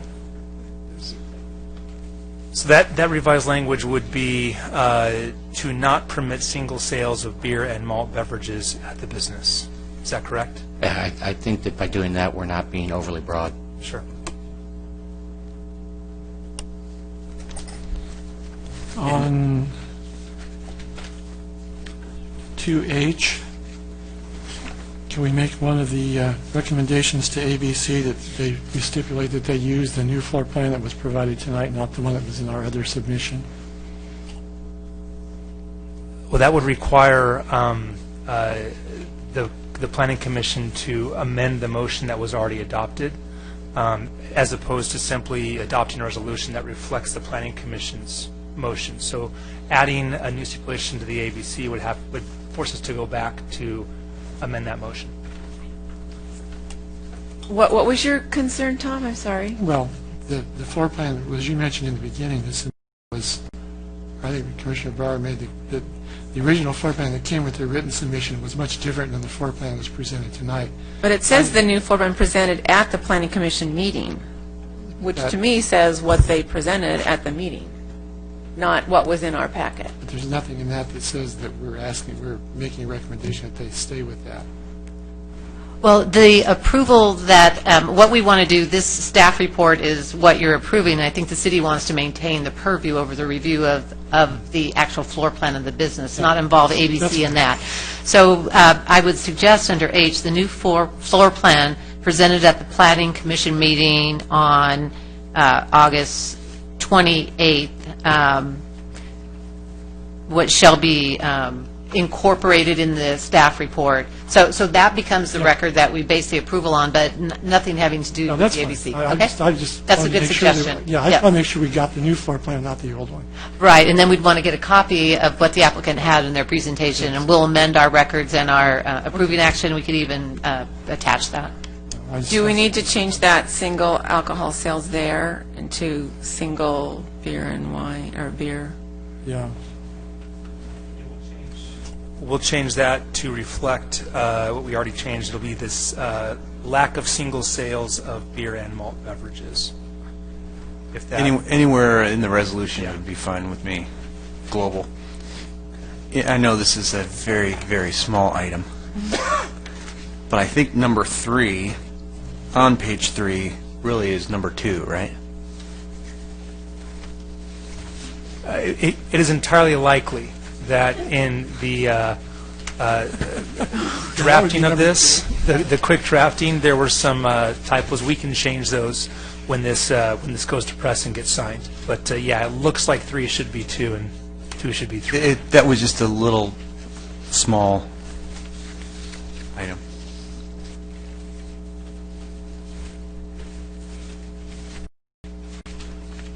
Anything else? Any other comments? All right, a resolution? I'd like to move that we adopt the resolution as amended verbally since its presentation. I'll second that. All right, should we we need to do a roll call vote? Oh, it's fixed? Okay. All right, let's vote.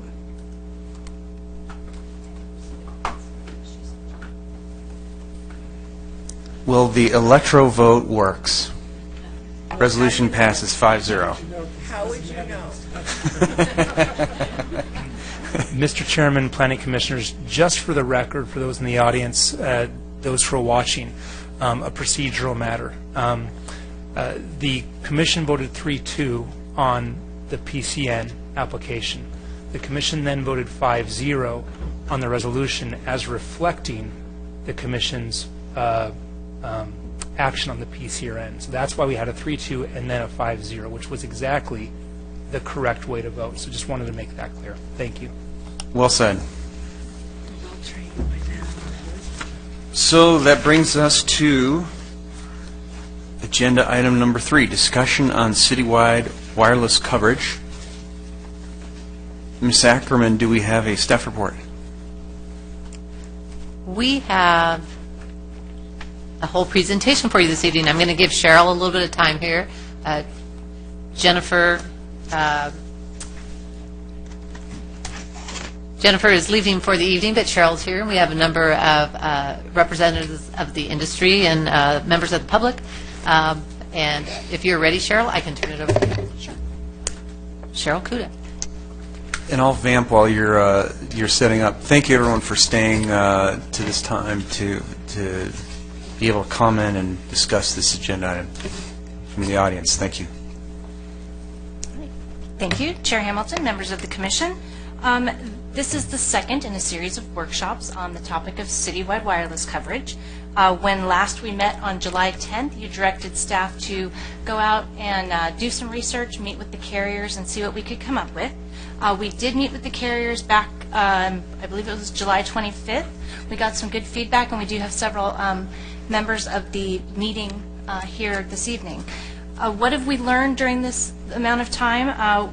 We've learned that the demand for wireless service is growing, that carriers continue to need to add coverage and capacity, which means they need to add new sites, including macro sites. So once we thought everything was getting smaller and smaller, including our phones, things really are not. They're getting larger or staying the same in terms of the macro sites. And so how can we help to ensure good wireless service in Lake Forest? Well, we can have a well-defined process for carriers to follow. We can make co-locations easier, and we can consider additional opportunities for administrative review. We've reviewed our ordinance, we've reviewed carrier input, and the carriers recommended several other ordinances we could take a look at. We've used that information to compile this staff report and this brief presentation.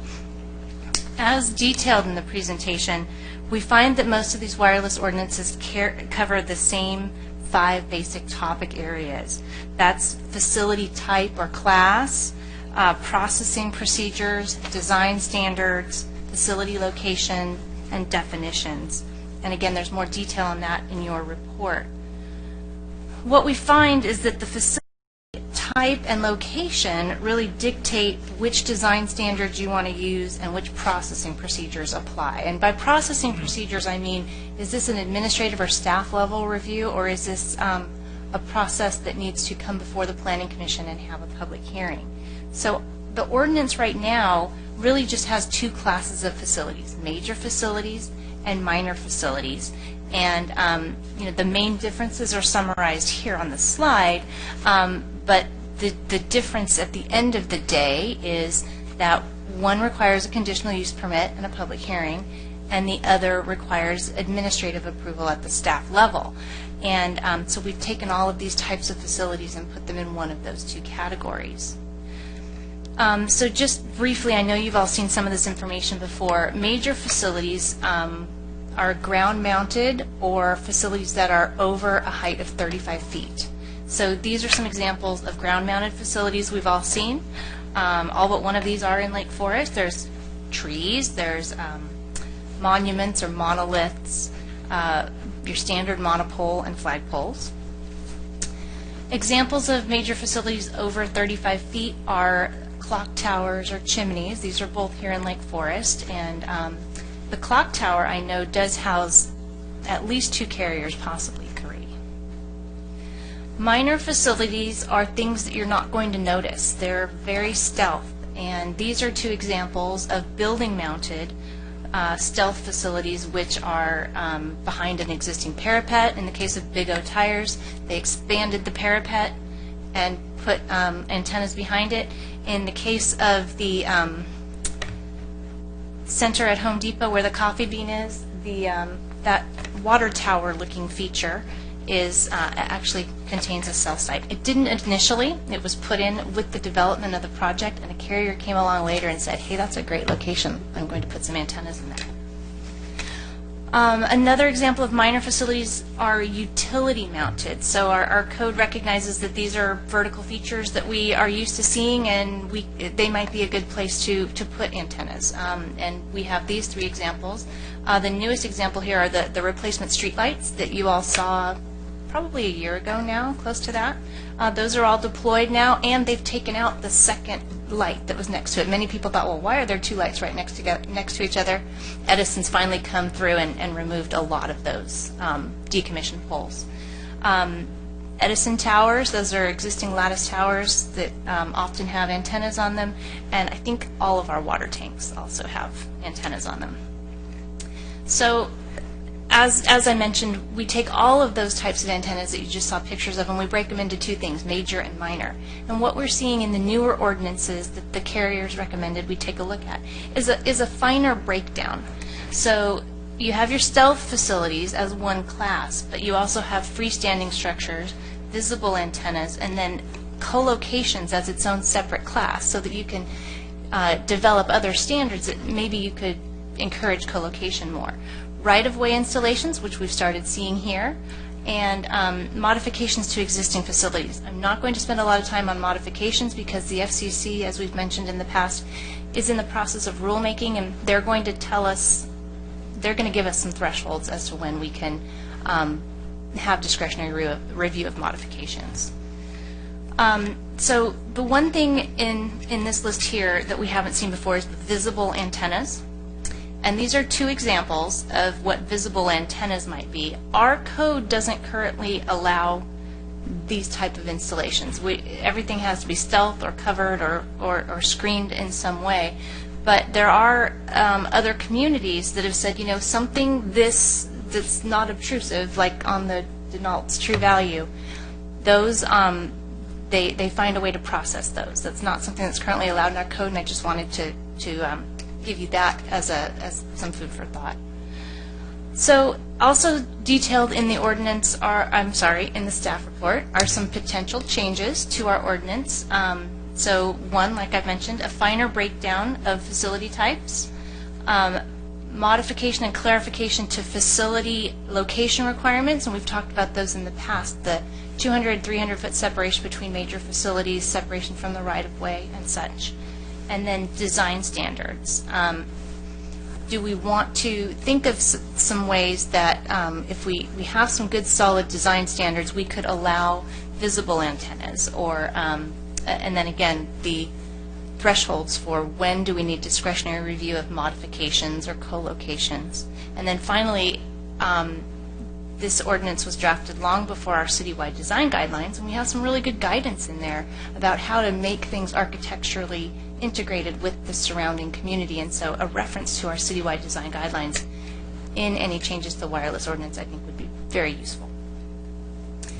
Finally, the conclusions we've come to, if we make some changes to the ordinance, if Planning Commission does give us that direction, we think that the benefits would be that there's a well-defined process for staff and carriers to follow. Right now, we have a good process, but there's always room for improvement. We think it's clear, but there are some places, as we've identified in the staff report, that just, you know, there are not, we could definitely improve upon. And then, you know, we do now have administrative review for stealth facilities, and that can continue in the future, but some facilities will always need public review. There's not going to be a situation where you say everything is administrative, because there are some things that the Planning Commission will want to see and that will benefit from a public hearing. So in the staff report, we conclude that we recommend that staff can come back with a conceptual plan to develop an ordinance based on the input you give us tonight. And we would put those specific recommendations together and give you something to look at before we draft it into an ordinance format, which is sometimes a little cumbersome to look at. So with that, I'll take any questions that you have, and I know we do have several carrier representatives that have been waiting patiently to, one is going to present to us tonight, and the others may have some other input. Thank you. I guess I can start. Excuse me. Real quick, two quick questions. Is any... Let me ask, I'll ask you that one later. The second one I had was for when you come back to us, if it does proceed, would you consider maybe in new developments putting locations in that are kind of not approved, but pre-designated is like a wireless facility, or kind of incorporating that into the plan so that when the development, would that be in the realm of the scope?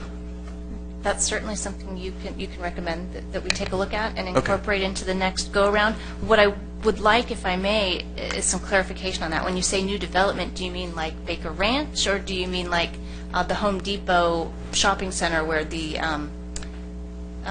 water tank was put in that presented a great opportunity and was recognized from day one as a great opportunity for cell sites? Which development are you thinking? Yes. Okay, great.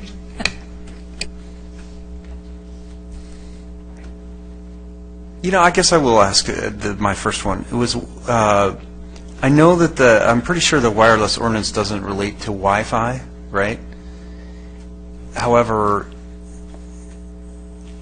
I guess it's been communicated to me that potentially Wi-Fi could fall into, there could be some Wi-Fi repercussions when we draft an ordinance. So have you reached out to any of the Wi-Fi carriers? I've had a couple conversations with a representative from Cox that was interested in exactly that that concern, that any ordinance we draft, we need to be careful that we don't affect Wi-Fi in a negative way, was her concern. I think we definitely need to continue that dialogue and see what they're thinking, and if there's something we need to add, because that's one of the things that we've recommended from the beginning, is if there's new technology that the carriers can tell us about that we need to think about now, then that's what we want to do. Okay. Any other questions? Just one quick one for reference. The picture of the Denalts, was that Rancho? Mission Viejo. Thank you.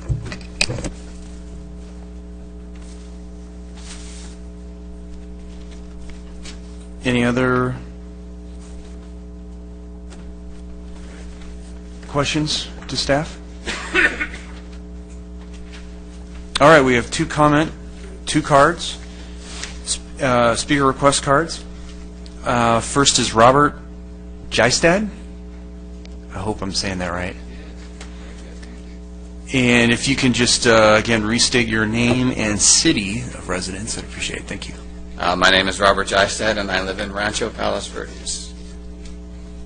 I'm happy to be down here in Lake Forest. I went to school at UC Irvine, and I enjoy Orange County very much. Spend a lot of time down here and use my cell phone often when I can.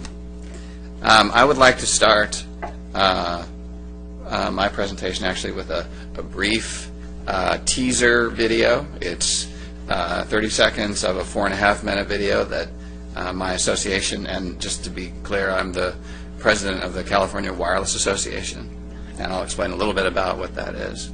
But we did put together a short educational video, and we have a 30-second teaser that we would like to show you.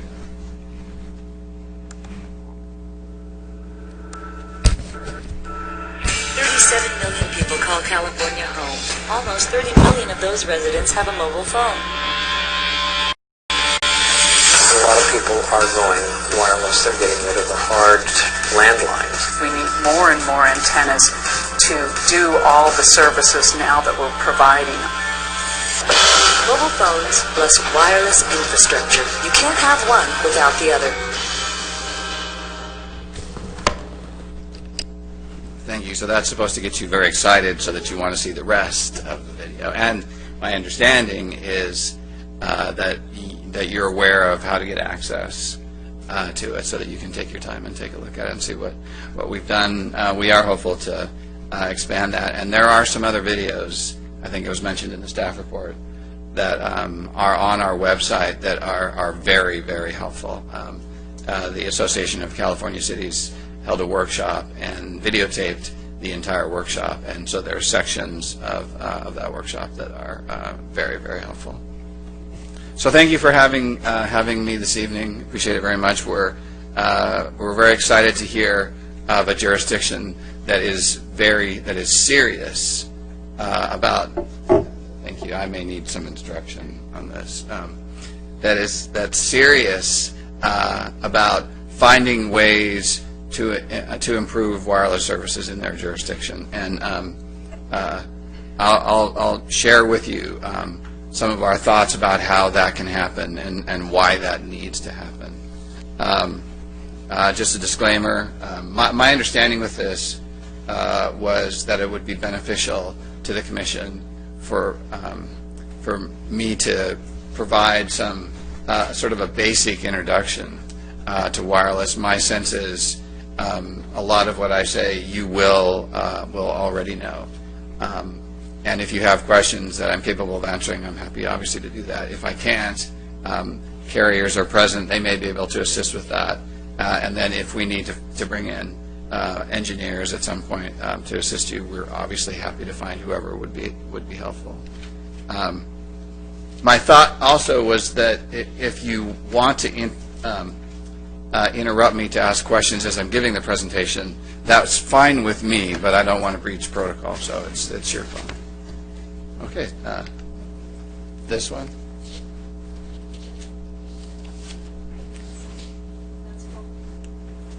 Okay, great.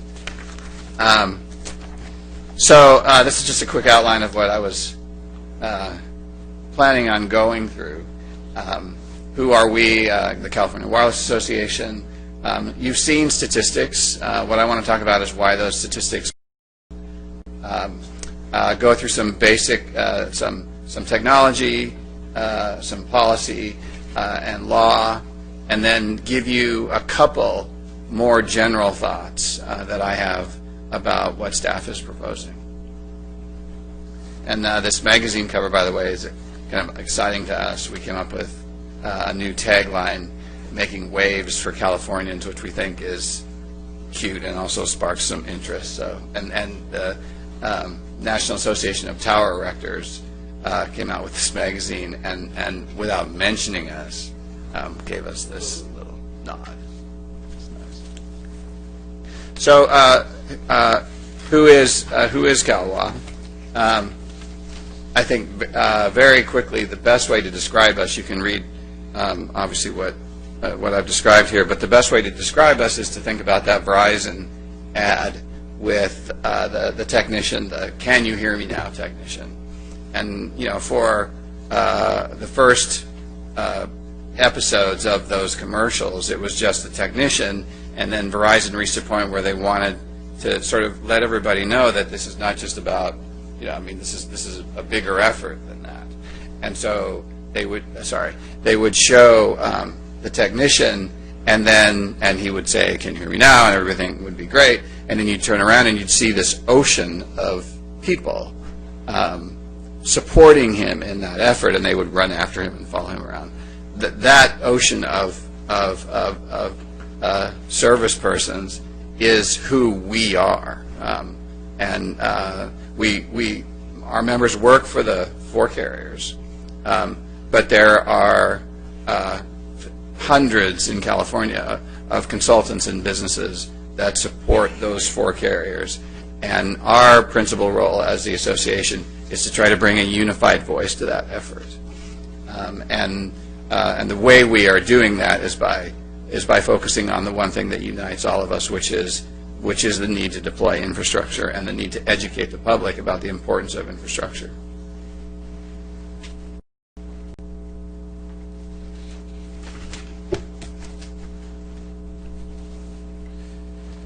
So I think the staff report has some statistics.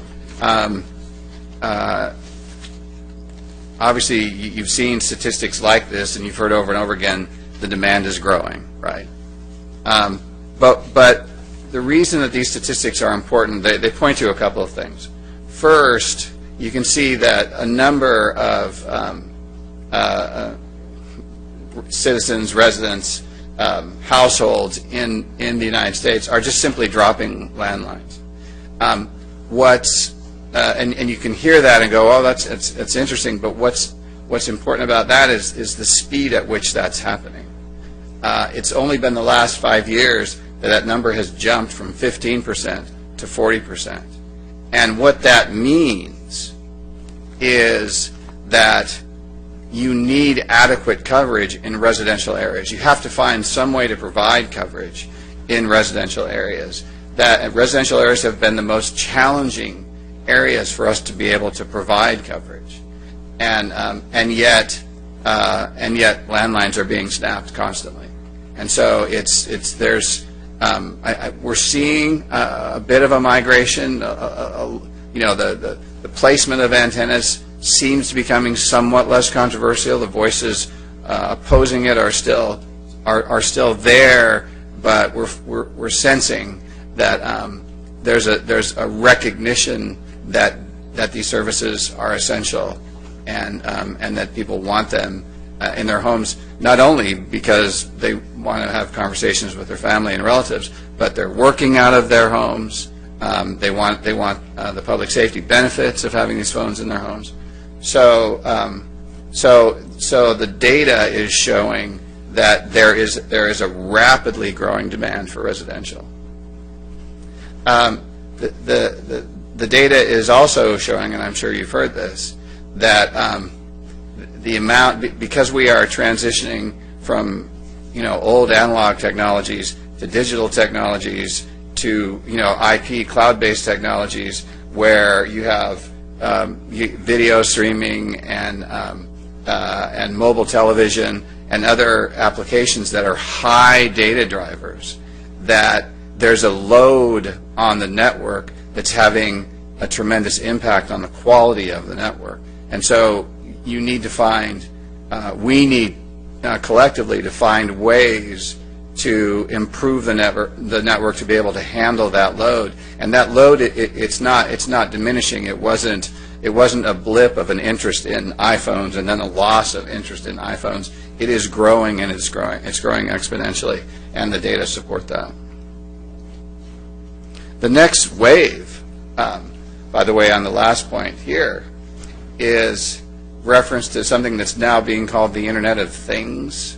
Another way to describe that is machine-to-machine technologies, where there's no human interface, but machines communicate with each other over the same network. And that's going to raise the load on the network that much higher. It also has this tremendous potential to transform how we experience our utility bills and how we experience water consumption. There's this relatively, I'm still getting used to this idea of driverless cars, which in Southern California would be, it'd be like being able to get on a train, right, and work and relax and go wherever you need to go, except that you're in your car. And we spend so much time in our cars anyway that the idea that somehow we could relax and focus would be fantastic. Well, that's one of the technologies that's around the corner. Google's going real far with that. But in order for that to work, you have to have a wireless infrastructure. So, and it's an exciting development. Hopefully, I'll see that in my lifetime and get used to it. I was just going to mention that Nest is a good example of the Internet of Things. If you've heard of that, it's a little thermostat. No, I that haven't. You can adjust, and Google just bought them, and it's. I don't know if they're going to develop wireless, but the Internet of Things is a huge. Sure. Well, I mean, imagine knowing that, you don't have to worry about the heater at your home or your air conditioner staying on while you're not there, but your home will be prepared for you as you get closer, and you don't have to think about that. You're not wasting time. You don't have water drips and other aspects of daily life now where there's just waste that we feel like we have very little control over. Farming is going to be changed dramatically by this, so it's exciting. So, I had some thoughts about going through wireless basics. Obviously, you have all seen antennas. You may have all decided on antennas. The reason I put no magic up there is not because we're condescending and nobody understands it like us, but it's remarkable. I mean, even for me, the first time I saw a cell phone, I was just shocked. I couldn't understand how that would even possibly happen, and it was some time before I began to get more familiar with the architecture that was behind it. So I can walk through this fairly quickly. Obviously, for single sites, you've got antennas, and I can say one thing about earlier you were talking about the sizes of antennas. Antenna sizes are ranging from 2 feet to 8 feet, but it's absolutely the case that despite the fact that the circuitry is getting condensed and being reduced in size, the antennas themselves can't be, because the number of new frequencies and spectrum that's being added because of the need for new spectrum and new bands that are being added, antennas have to grow to be able to accommodate 700 megahertz and advanced wireless services and different bands in the spectrum. So even there are smaller antennas that are being marketed and being implemented, but generally speaking, those smaller antennas are limited to 1 or 2 frequencies. So if a carrier is providing services over multiple frequencies, then what you have to do is you have to stack. And I keep stepping away from the microphone, excuse me. And when you stack, obviously, then you start building antennas back to the same size or larger than they were before.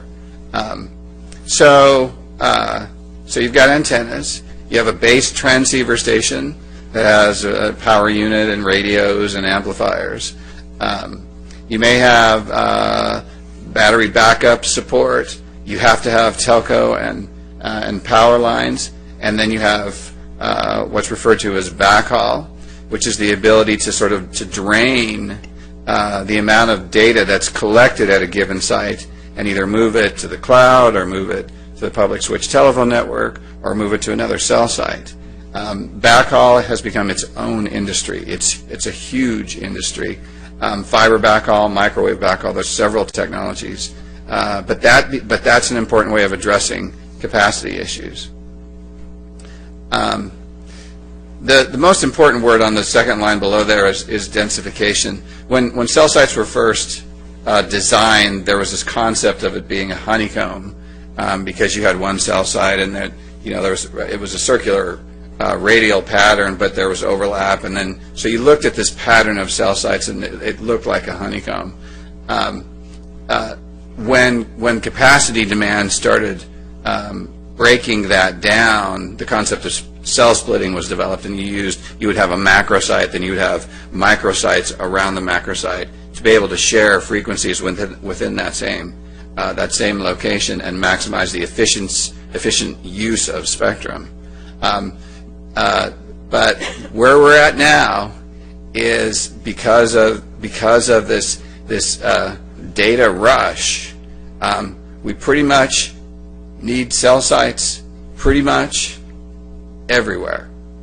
And the original macro sites, the radius for macro sites, 5 miles. I mean, it was, they're fairly large, right? You had a 100-foot tower, 5 mile, you had 800 megahertz, and you could call as long as not too many people were on the system. You split that up, you could get a few more people calling, but what's happened with the data rush and the transfer of voice into voice over IP, I mean, it's having an impact not just on your ability to access the internet, or or your ability to see YouTube videos. It's having an impact on your calls, your voice calls as well. And so there's this. They were talking early on. The question was how many gigabytes you could get over a system, and then it went to terabytes, and now they're inventing new words. Exabytes is like a billion bytes. I mean, it's unbelievable how much is required. So there's a variety of different types of sites that have been developed to try to address this. Early on, macro, micro, pico. I've heard pico a bunch. I take it it's a little bit smaller than a micro. I haven't really heard that pico was ever really used all that much, perhaps. Femto is interesting because femto cells are those boxes that you can go to Radio Shack, and you can also go to carriers and you can buy them, and it helps inside your home. There's a limited number of users that can use them. There's a limited area that it covers. It's great for inside your home, but thinking that you can tell a neighborhood that maybe if you all went out and bought femto cells, maybe that's the solution. That's not the solution. That doesn't solve the problem. Whether they would do that actually or not. I'm sure you've run into distributed antenna systems. I think you've had some interaction with Crown Castle and approved like a 12-node system, which is great. And DAS is exciting because DAS is neutral host. So what DAS sites are they are these smaller antennas, and they're placed closer together. They're roughly a quarter mile apart from each other, and they use existing vertical infrastructure in the public rights-of-way. They're interconnected by fiber, which helps with backhaul, and there's some smart balancing of networks.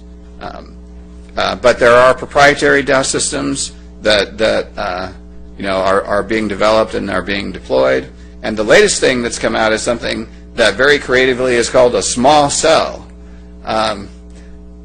I'm still trying to figure out exactly what that is, and there's different sort of versions of it. A lot of small cells are being used in building. So for large grocery stores or chains, department store chains, Walmarts and others, you'll start seeing things that look like a small plaque that's just been mounted on the wall, and there'll be maybe a dozen of them inside. Those are small cells. They work great. There's an outdoor version of small cells that I guess is smaller than a micro, or maybe a pico, but I'm not completely certain about that.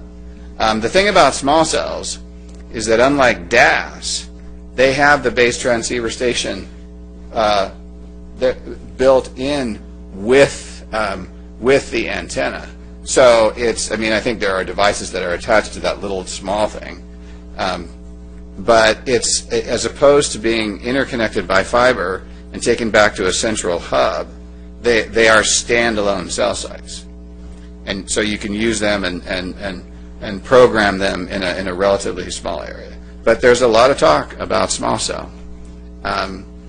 The numbers of sites that we are seeing now that are in plans and designs, as opposed to 12 or a couple dozen, the plans are 10,000, 30,000, 40,000, and I mean for Southern California alone. So if local agency processes are not modified to address that volume, it's going to completely overwhelm the system. And there's, and I understand there are some sites where you want to have a public discussion about those sites. Makes perfect sense. But most sites that are using existing vertical infrastructure that are relatively innocuous, and especially sites that are stealth, there really is there's no reason to have, if you come up with design standards that the city adopts and accepts, then there's no reason to complicate decisions about those sites. And the problem, obviously, with having public hearings about every single site is that it becomes politicized, and decision makers are sort of caught in the middle of the potential controversy that doesn't need to be there. So what Lake Forest is doing is not only admirable, it's very advanced thinking, because there's going to be a time when cell sites, they may not be as numerous as streetlights, but they're on that order. That's how driverless cars are going to work. That's how all these technologies are going to work. Services, 2G, 3G, 4G. I probably don't need to go through that. So, ACCOC, Association of California Cities, Orange County, has a wireless initiative. I've identified some of their top issues. I don't want to take too much more of your time, but I want to point out that they want to enlist jurisdictions in assisting in an educational effort for the public. It's important that the public begin to see that their leaders understand the benefits of wireless services and are actively involved in that education. It is not our position that aesthetics is a non-issue. We're sensitive to aesthetic issues. We live in Southern California. We love what Southern California is. But the history of the deployment of new technologies, whether power, telco, whatever, there always has been a recognition that there are some aesthetic impacts that you have to accept in order to get the benefits of the services. It's not a question of, oh, I don't like it, I think it's ugly, I don't want to look at it, and therefore I don't want it. It's how, at what point am I willing to accept this as part of my experience of life? And so that's where coming up with good design guidelines and good models, and educating people to accept the presence of, and obviously now you drive all over the place. I mean they're becoming part of our experience anyway, just like streetlights. I mean, there are cities that don't like streetlights, right? I mean, that's okay. You can decide you don't like streetlights. That's fine. But for most of us, we like streetlights. We got used to them, and we will get used to antennas. But we can be smart about the way they're designed. The other thing, just to emphasize again, is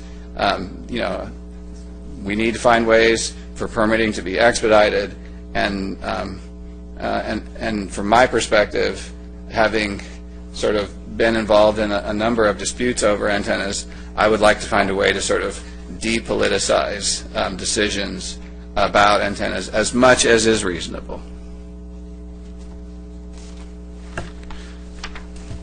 Oops, oh, what did I do?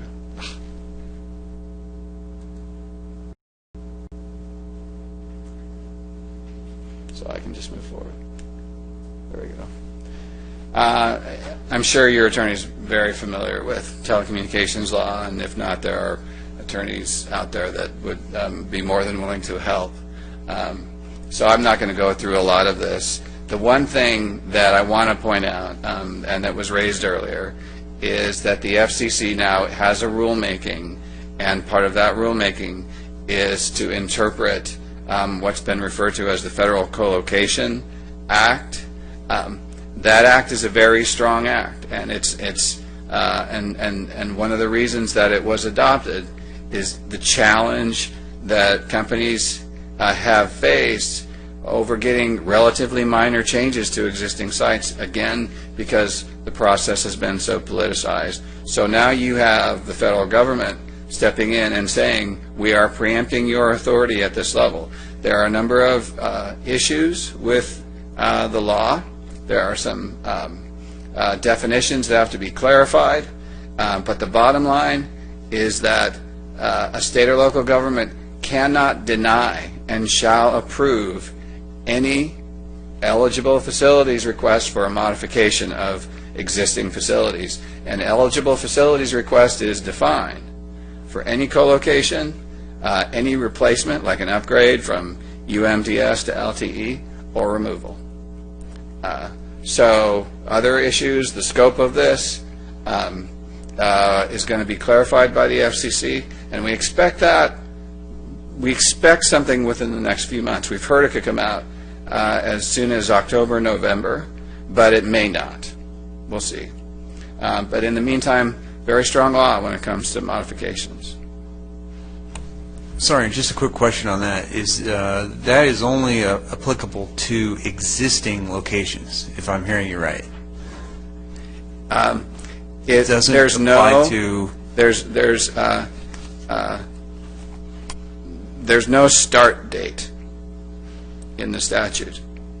So it's not as if only facilities that have been in existence up to a certain point. Now, you're right. You're exactly right. It only applies to existing structures, but that's not to say that existing structures in the future wouldn't be subject to this. To be clear about that. Right. Okay. No, I was just saying if a new facility were to go in, the law would not apply. But in 10 years from now, if one had been built a year prior, then it would be an existing facility at that time. We may have Anyway. we may have a, I see what you're saying. Well, but we may have a discussion about that at some point. All right. The rulemaking also is going to consider easing up on some federal environmental issues affecting DAS and small cell, temporary towers. And then the largest thing is they'll decide whether or not a violation of either the Co-location Act or the FCC shot clock, which sets limits on the amount of time cities have, would result in the permit being deemed approved. And we'll see if they do that. There's some important California rules. I don't think I need to go through that. You're aware of franchising rights in the streets and such. So finally, very simple, just general ideas about what's been presented by staff. And I do want to applaud them for being very thoughtful and thank them for inviting me and letting me come and share my thoughts, which is great. First, as I think you heard, improving coverage and capacity in residential areas is key. Stealth proposals should be encouraged, and what I mean by that is that that there needs to be ways to approve stealth proposals without allowing those to get caught up in the political process. We've been frustrated often where we've made what we thought were legitimate stealth proposals, and finding that the aesthetic impact of the stealth proposal was a basis for denial because somebody didn't want the site. Access to the public rights-of-way will become critical. It's efficient and effective. Uses existing vertical infrastructure as much as possible. And the bottom line with how the data explosion is going to affect phones is that the further away you are from a cell site, the slower your phone's going to be. And with these new applications, things need to be fast, so you need to reduce distances. And that's all I have. Thank you. Any questions?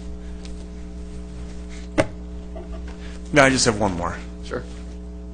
I was just curious, have you looked at Lake Forest, and do you think there's a issue? How severe is, if there is an issue, how severe would you say we are?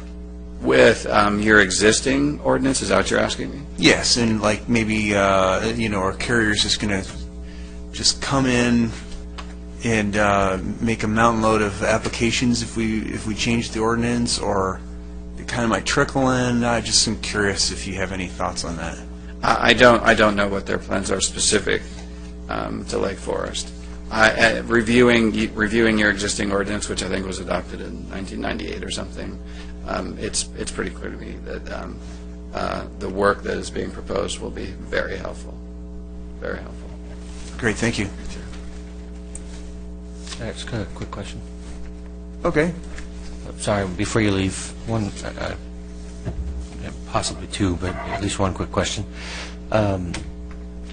In working with the staff and in preparing for this evening, did you review it all? Kind of, do you have any thoughts from your position, your expertise on our current capacity?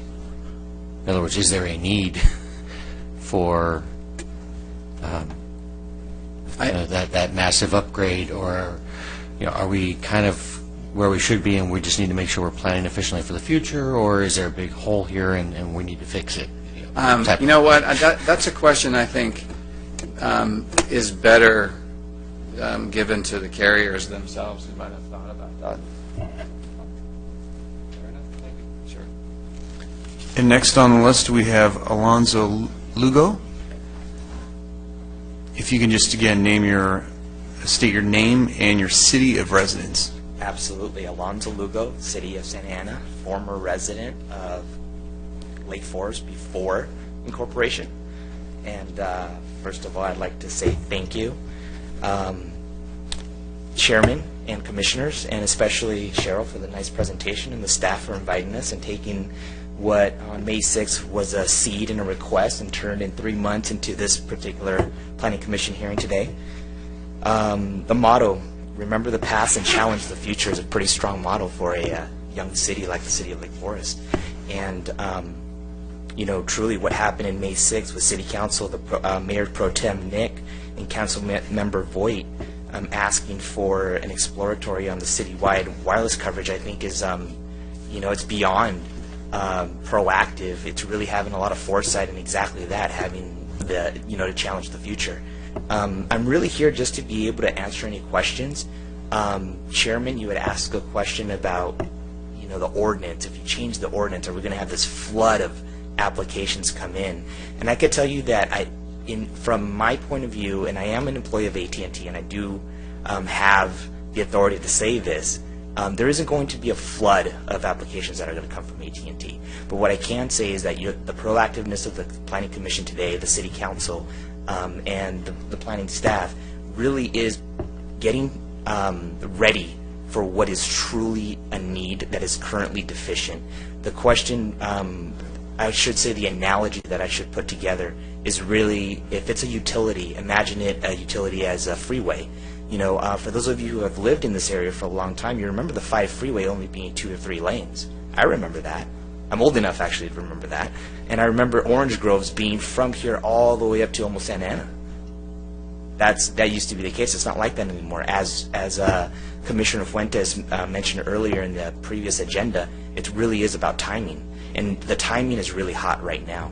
The proactiveness of being able to adjust your wireless ordinance to support the growth of a freeway. In our case, it's a utility, and we have the same problems. We're still bound by the same physics that every industry is bound by. We need more space, we need more room, we need more equipment. Now the equipment may be getting smaller, but there's still more needed.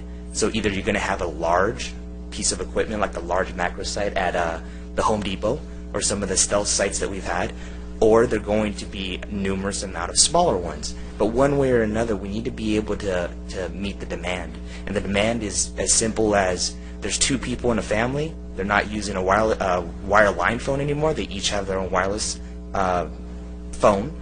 Not only that, they each have a tablet. Not only that, their cars are now connected. Not only that, the Nest that you mentioned earlier is now connected to the to the network, and you're able to control that through your car, through your phone. And as the family grows, the devices that you're able to communicate and get content grows. What's really important in my mind, especially about the timing of specifically the City of Lake Forest looking proactively at changing its ordinance, is that you're really able to hedge and define how a wireless carrier is going to be able to come in and say, I would like a site in this area to meet this coverage objective. Now you're going to be able to say, do you fall within these guidelines? And if not, why not? And let's go ahead and make sure that the right people are looking at the right application and it's put together in the right way. That's all for me. That's all I have questions? to say. I've noticed in a number of cases that quite often it's subsidiary companies of the four major carriers that are making the applications. We're going to see a whole bunch of different groups like this that are going to be coming in to get applications from the city to do this, or it seems like there's a big proliferation of them now, and it's hard to tell who belongs to who anymore. I would agree with that statement, Commissioner. We do depend on a lot of consultants, professionals in real estate and entitlement and land use, to be able to help us go through the unique city processes, because every city is unique. So do you have any suggestions to how we manage that flow of these different people or these different consultants? Do we end up getting one consultant that comes to us, or do we get 5 or 6 or 10? I guess it's kind of my question. My experience at Lake Forest, too, has been we've had sometimes 2 or 3 or 4 that have come in to see us at various times for various parts of the project. So can you help explain that? I don't think I could provide guidance on how to be able to manage that. I can tell you that right now, most wireless carriers do use consultants to represent them. In many cases, they use the same consultant. You know, you have one consultant representing 2 different carriers. I'm actually proud to say that AT&T has made a very large pivot in that change to focus the consultant that is working in any particular jurisdiction within that jurisdiction, for regardless of what type of wireless application it is, whether it's for a new site or a modification. AT&T is making a concerted effort to exactly do what you're asking. You know, have one consultant representing us, because there isn't enough AT&T employees that have the entitlement background, more specifically the wireless background, because there are a lot of wireless and wireline AT&T employees that know how to be able to come in here and, you know, get fiber and telco through the right-of-way. But it's a different animal. In some cases it's easier, in some cases it's not so easy when it comes down to the wireless facilities that we're proposing, mainly because of the least intrusive necessity of showing the best facility with the least intrusive means. More importantly, the aesthetic nature of a city like Lake Forest, blending it in within an area. There's an art to that unfortunately takes a lot of disciplines, and in many cases you have a consultant that either has a high mature spectrum of experience or has come into the industry with a few years of experience, but it's still able to manage the balance of being our advocate and also being your advocate, not only the landlord's advocate but also the jurisdiction's advocate. It would be difficult to, and I can understand the frustration, but it is the reason why AT&T has changed its position and starting to focus one specific consultant for, in my case, new site builds. How do you plan to deal with residential areas? I mean, commercial areas are not nearly so hard to decide the cell site in. When you start dealing in residential areas where your call density and your data density requirements get much higher, how do you plan to work cell sites into residential areas where you're not going to be able to put up the normal style of cell site? How do you plan to deal with that? Well, I am not an engineer, Commissioner, but what I would say is that AT&T does have the intent of meeting the general plan and the wireless ordinance guidelines. Like I said earlier, I think it's great timing because right now, if we were to propose even a small cell site on the right-of-way, if we didn't meet the setback separation, it would fall under a different category than if you were to adopt a separation setback that is tighter and more consistent for residential, specifically a right-of-way site. So the intent would always be to be able to meet the demand prior to the demand getting out of hand, before people start losing calls, before people are not able to get the data into their tablets, into their phones as they would like. But the truth of the matter is that's exactly where we're already at right now. You know, if you don't have Wi-Fi service specifically at your home, or if you're not using a Wi-Fi service that's going through your home, and you're using what they call over-the-top service or communication, especially during peak hours, we're being maxed out at this point. That was my question, is that I was curious what, and I think you've answered it. I wasn't asking about necessarily tomorrow if the floodgates were to open and you were able, but you're saying that you're getting maxed out now in Lake Forest. Actually, I shouldn't be very specific to say it's Lake Forest. I would say it's a nationwide issue right now. Verizon, Sprint, T-Mobile, AT&T, we all have the need to be able to provide better, faster service for the customers. And of course, AT&T wants to be the best out of the group. Are you encouraging a lot of co-location? Absolutely. Absolutely. If anything, that is actually the first tier of reconnaissance that we do whenever we ask to look at a particular area that's defunct of, needs coverage, and the engineers say, hey, you need to go in this little corner of the world. The first thing that we look at is not only co-location for existing facilities, but co-location on existing structures. It's very important to us. Okay, thank you. I would think going co-location first is just good business. It's got to be cheaper. I could be wrong. I don't know. It's your business, not mine. Well, it's really good for the first guy in because everybody else pays him. Yeah. I will not disagree with that. But yeah, I've noticed, and I'm not even remotely an engineer, but I have certainly noticed that there's times when I can download a file faster on 4G than I can on my Wi-Fi, and times where it's clearly better to have the Wi-Fi going. And it always struck me as odd. Wi-Fi should always be faster, but for whatever reason it's not. And so, but my question for you, it kind of piggybacks a little bit on some of the legal permitting requirement things that the previous speaker touched on. My background from a legal perspective, I've dealt with the city of LA and getting sign permits for billboards.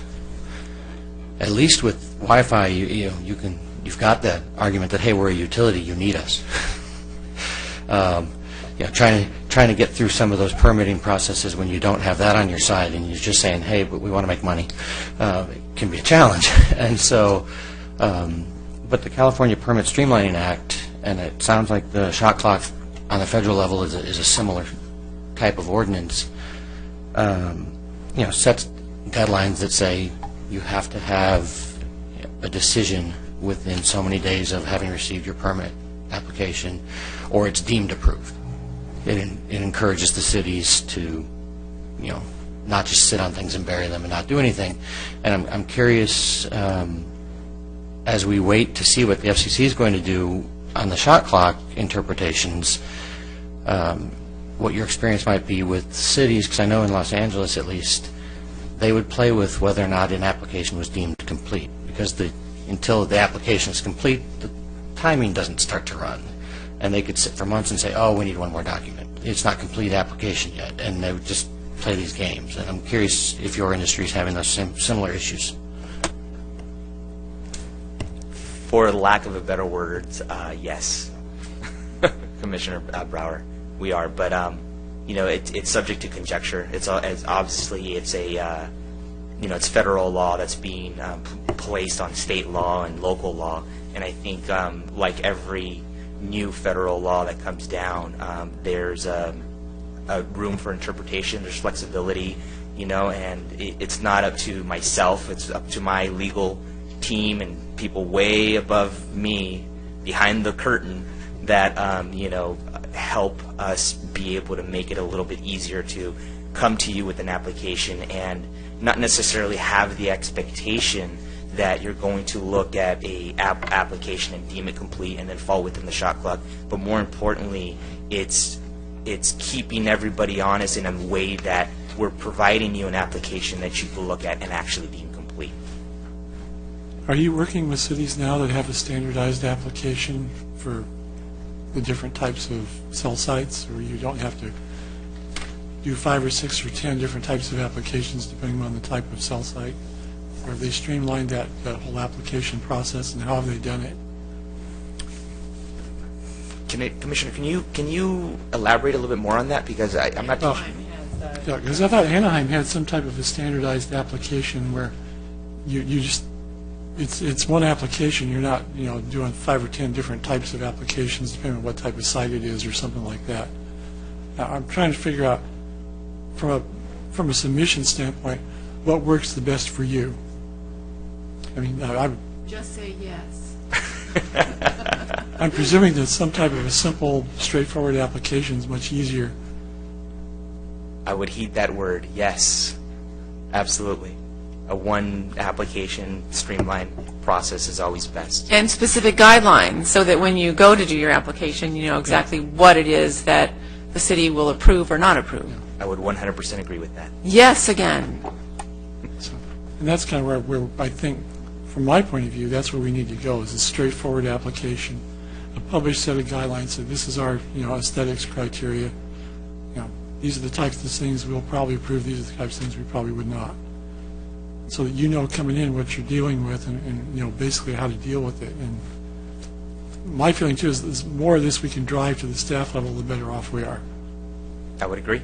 I mean, the less of this that we have to, as a commission, get involved in, I think, the better this process works. And it streamlines this whole thing. Agreed. Any other questions? Thank you very much, both Robert and Alonzo. Thank you. All right, so this is a discussion item. So how would staff like to proceed? Would you like us to, first of all, is there any other speakers that would like to come and speak before the commission? Okay, so how would you like us to, He's thinking about it. was there someone thinking? All right. Go for it. If you can just state your name and city of residence and also fill out one of these speaker forms. When Absolutely. Thanks very much. I'm Alexander Liu. I work with Core Development Services. We're a consultant for all the major wireless carriers. My place of residence is the city of Orange. I'm really just here to provide insights from the consultant side of things, but in some of the comments or some of the questions that I heard pertaining to whether or not modifying the ordinance would result in a proliferation of folks like myself coming before you, I would the best analogy would be I don't think it would, and the analogy that I would equate it to would be a general contractor. Right. There are many general contractors out there for household improvements that you could utilize, and the complexity or simplicity of a city's building ordinance has no bearing on whether or not there are 50 general contractors in a city doing services for residents or 1,000. So I really don't see any change in that. Speaking on behalf of, with regards to the number of applications that would be coming in if there was a change to the ordinance, from a carrier's perspective, the applications are pretty much based on demand. So if there's a demand for more cell sites in a given jurisdiction, whether or not a code is simpler to navigate or more difficult to navigate doesn't really prevent a carrier from issuing sites to consultants like myself to obtain or grant or to obtain entitlement for new wireless facilities. So the timing of it just depends on the timing of the carriers. So if you have any questions, available for that. Well, but you made the comment, several of you have made the comment now, and all this information we've been getting indicates that the demand is going up exponentially.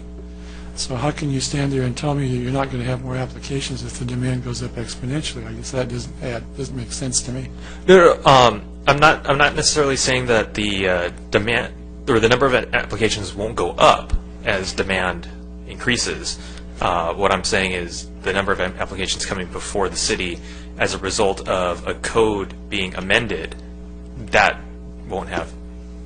not a barrier to the number of applications. If the demand is there to justify additional cell sites in a given jurisdiction, then those applications will be moving forward, regardless of whether or not the code is Well, I remains the think same or it's changed. If we're successful in what we're trying to do here, that we would remove some of those barriers that have made it difficult to get things entitled. I think one of the things we're looking for is what types of things we need to do to remove those barriers. Yes. In order to make sure that our city, gets its fair share of that cell site demand. Because I think if our purpose here is to make sure our citizens have enough cell phone service, then you guys need to come tell us what we need to do to make that work. Right, and the meeting that we had with staff was very beneficial, and the follow-ups that we've had with staff in providing the comments, I believe that's been moving this conversation along and brought us here to this point with. Because I think from my point of view, everything that I saw that staff presented tonight to me makes perfect sense. Oh, it does, indeed. And I think I would agree with that. If that's in keeping with where you as carriers need us to go, then you need to tell us, yes, that's where I think we would try to support you. Yes, staff's presentation and staff report is a collaborative effort between staff and the group that you see behind me. So all of you back there were involved in this? Good. Yes. Excellent. Yes. Thank you. Well, we appreciate your coming too. I think this is an important thing, and I think I hear more complaints about that and going around from people with cell phone service. I hear almost anything else. That and traffic. And we do appreciate the opportunity. Yes, thank you all. Thank you very much for coming tonight. Thanks. So how would you like us to proceed? Say we like the staff report? Well, I'll let Cheryl comment on this. I mean, we have gotten feedback from the council. We presented, or from the Planning Commission, we presented you kind of with an outline of how we see the ordinance evolving, what our current ordinance is with kind of just a two-tiered major minor, and how the other ordinances and the ones that the carriers have brought forth are breaking ordinances into more types of cellular facilities, and then looking at various standards that would enhance the opportunity for administrative approval. I think the additional input we got was looking for standardized applications and a clear message and a better way to communicate. I think the next step that we have is to take that information and to come back with you with a conceptual idea of what we do with our ordinance. So if you have any more input that you want to give us, other than the takeaways that we've kind of assembled so far, we'd be happy to take note of those. I think I would also put on the table that we've heard an expression of coverage in residential areas as being something that we really want to look at. So I think it gives us, and we'll continue to work with the carriers, we have a pretty good idea of how we could structure an ordinance, and I think perhaps the next time when we bring that back to you, you'll see specifics. If there's any just global or general things you want us to include, happy to get that input, but we've certainly gotten a lot of input just through this process so far. I had one more question.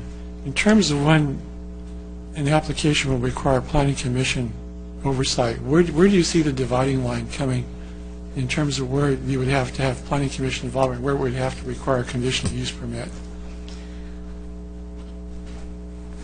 In areas meaning in topic areas where a public hearing would be beneficial. So for something that's going to be very noticeable. Now we have lots of sites that people really don't know that there are antennas being hidden in certain buildings or structures. So that's where the dividing line is in most of the ordinances we've looked at. It's things that are sensitive enough to the community that they would benefit from a public hearing, from things that, as opposed to things that are just, commonplace and So still sites are off the table, small hidden sites, building attached to buildings, anything like that is off the table. Somebody wants to build a 75-foot monopole out there and put 25 antennas on it, that they're going to come see us about. Yes. To make it simple. Yes. Okay. To pair it along. Because sometimes, I've seen some installations on light poles and stuff where they've got 10 or 12 antennas up there. It looks about as bad as a monopole. And I'm presuming that those would come back to us also as opposed to being just an automatic And we can break that down further in the plan when we come back next time with definitely what staff would recommend as a dividing line there. The other comment, too, was that the idea that they've mentioned a couple of times of incorporating this into developments at the beginning, to me, makes a lot of sense, too. Not that we necessarily have a whole lot more developments we're going to see in this city, but probably in remodeling of developments and things like that, like that remodel down in Rockfield and Lake Exactly. Forest. Why didn't we say, what are you going to do about why didn't we self? say, what were you going to do about service down there? Because that would be the perfect example of a microcellular application where you have a lot of people congregating that would want service and things like that. And maybe if it's incorporated into the development, as it goes, and it's fairly well hidden, none of that ever has to come to us. It's just a staff situation that gets approved along with your building plan. And there's still sites out there. There's still roads to be built. Yeah. Baker Where Ranch. we have right-of-way coverage issues, and maybe those go on, light standards and stuff. And we say, that's Originally. fine, we don't have to see any of that. Right. Are you thinking of taking the major facility off the normal come to the Planning Commission plate? No, what I've seen in the other ordinances is just a finer distribution. So right now, we have anything over 35 feet comes to the Planning Commission. So for example, the chimney on Lake Forest 2, perhaps that's something you would consider could be done administratively because it's stealth and it's on a building, and but it's not above the height limit of that particular zoning district. Those are the types of thresholds that I've seen in other ordinances and that I was thinking I might bring your way next time. So the 35 feet is... 35 feet is the most common height restriction throughout the zoning districts in the city. However, some of the commercial zones, you can go to 65 feet, but cell sites are still kept at 35. You can go over 35 feet. It's not a hard ceiling. We just have to have the Planning Commission make certain findings. And staff, in our current ordinance, is not able to make those findings. So by relying more upon the height of the zoning district than just a blanket 35-foot requirement, I think we could open up some of those. It wouldn't necessarily affect residential zones because those are a 35-foot height limit, but it would definitely open up some of the commercial areas a little more. Well, it looks like you've got it. I think it makes sense. Yeah. So I would just say thank you for the report and go for it. It's looking good. I would concur with that, too. I think where you've gone so far is really good. I think if you take it further, I think we'll have a really good ordinance when we get done. Yeah, I thought the link that you sent to us with the I can't remember what group it was that did the report, but those were very insightful to go ahead and watch those different clips, and I think that we're moving in the right direction. It appears to me that there is enough already. There's enough code from surrounding cities and so forth that I don't think we need to recreate any will. I think we just need to pick and choose from among the best of those what works for our community, and I think it's already there. So I think this is going to be, it'll be your project to do the picking and choosing. Our job's going to be the easy job and say, hey, this looks really good, let's do this, move in that direction. So I appreciated that. And I'm glad we're talking about the newer developments, and that should be part of those things. One of the things that I really kind of picked up out of those tapes was our height restrictions might be kind of causing us to think wrongly. Maybe we're going to need to go even further, maybe 60, 70 feet further, so that the broadcast can be a wider range. In finding those things. So I think we've got some things to definitely look at, but I think we've got we're running at it at a good pace. So I'm looking forward to doing this. And I don't want to leave anything off the table myself, so I would consider something like that too, as long as there's probably some kind of stealth component. I don't want it to be a 65-foot. I know you're not saying that. Yeah. But I just want to thank staff. I think, and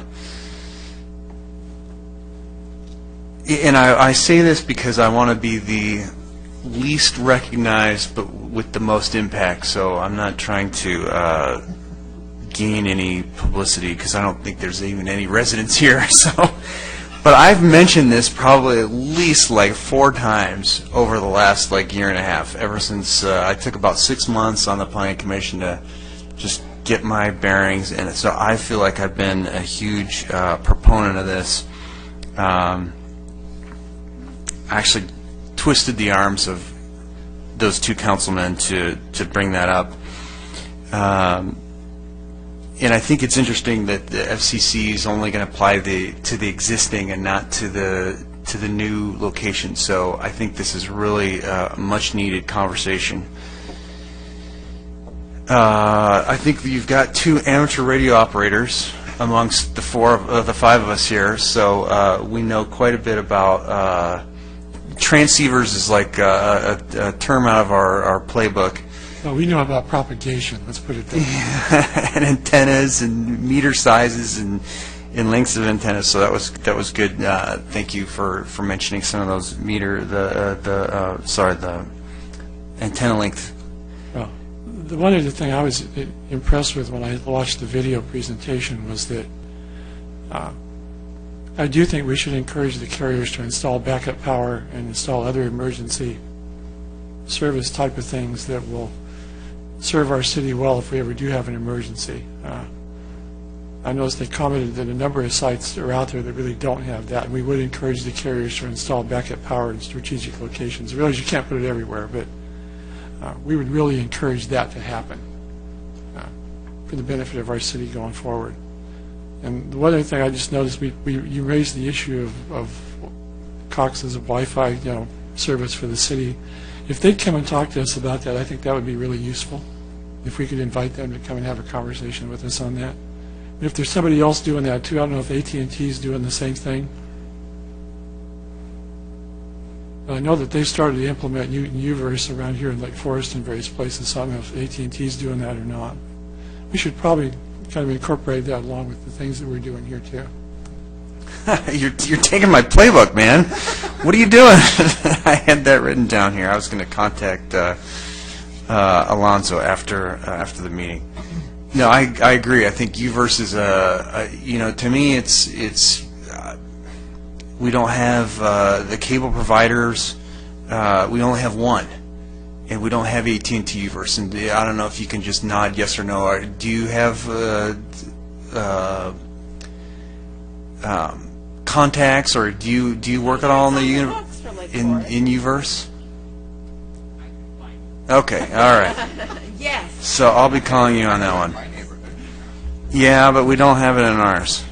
And I'm not ever saying any of these things for my own personal. I think it really is the city, and I think the more that I mean, my AT&T, I'm an AT&T customer for the cell phone, and I have great reception in most areas, but I think I see it as a city thing.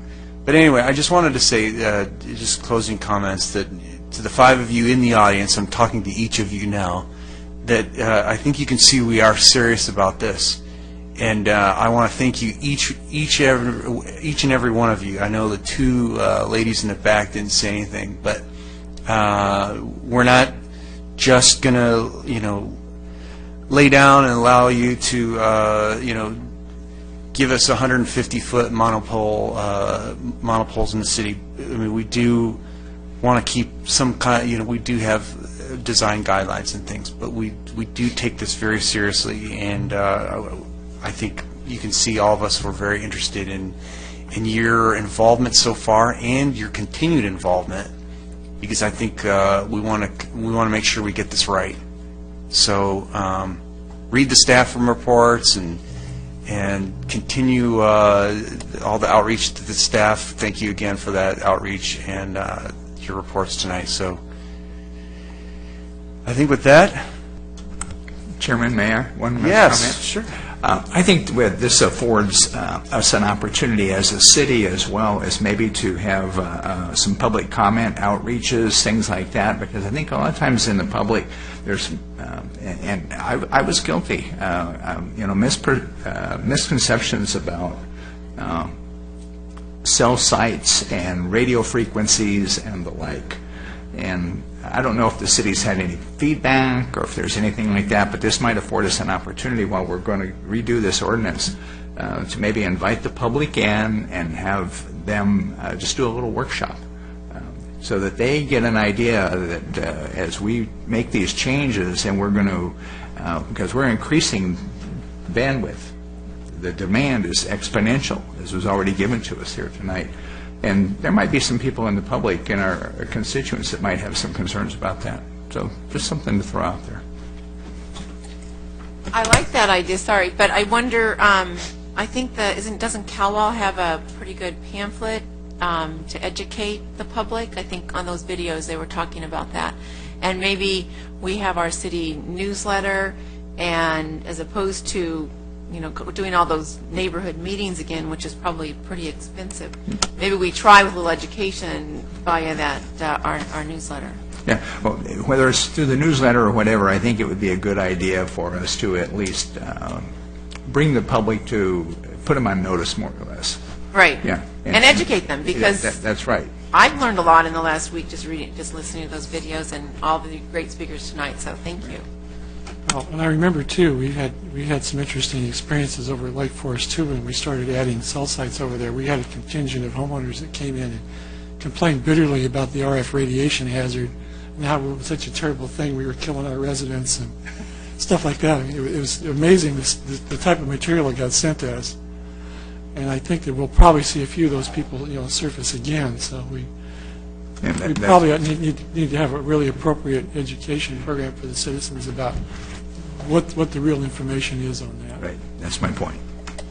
I think you've mentioned those are two of the biggest concerns, traffic and, so we've had traffic. Is that something that we can recommend to have a workshop for wireless, or is that something that council would?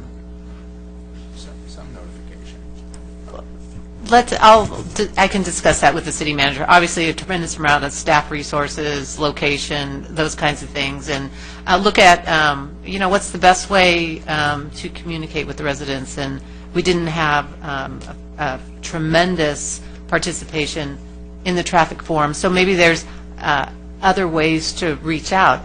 Maybe some type of a survey or something on the city's website, or some other way where we can get to people, but we're not finding that workshops are the most effective way. What if we had a road show and went to head of planning commission like at Lake 2 or something? Well, I think that would be publicity. That would be something that would be, we'd get publicity or something. I don't know. Well, we had a traffic at Lake 2, and for our 3,500 residents, there were like 12, 14. Yeah, no, I'm saying we could have a normal meeting, but just have it there. Oh, a road show. A road show. No, Andrew.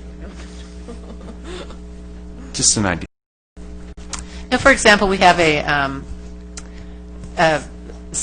we do a telephone survey every 2 years, and we're getting ready to do that again. And so maybe that would be a very easy way to get an awful lot of participation about, are you interested in additional cell sites? How important is cell coverage to you in your daily life in Lake Forest? I mean, there perhaps could be an opportunity to do something like that where we could really get a strong number of respondents to give us some input. But, something I wouldn't want the commission to call for some kind of a public workshop until we vetted that a little bit further in the organization. Sure. All right, with that, I think that agenda item is complete, so that leads us to director comments. I have no additional comments this evening. And city attorney comments. None tonight, Mr. Chairman. So the planning commission comments. I'm going to start on my left. I'd like to thank the industry professionals who've taken time out of their schedules to come sit with us this evening and educate us. as well as, taking part in the process of getting the report to where it is with our staff. And I would like to also just briefly pass on to staff, because I've been meaning to call for 2 weeks and it just hasn't happened. But the utility box, one of the green utility boxes at the corner of Lake Forest and Rancho by the hotel there, the extended stay, is significantly tagged, and I don't know which utility owns it, so if we could contact whoever needs to be contacted to say, hey, please clean this, that'd be great.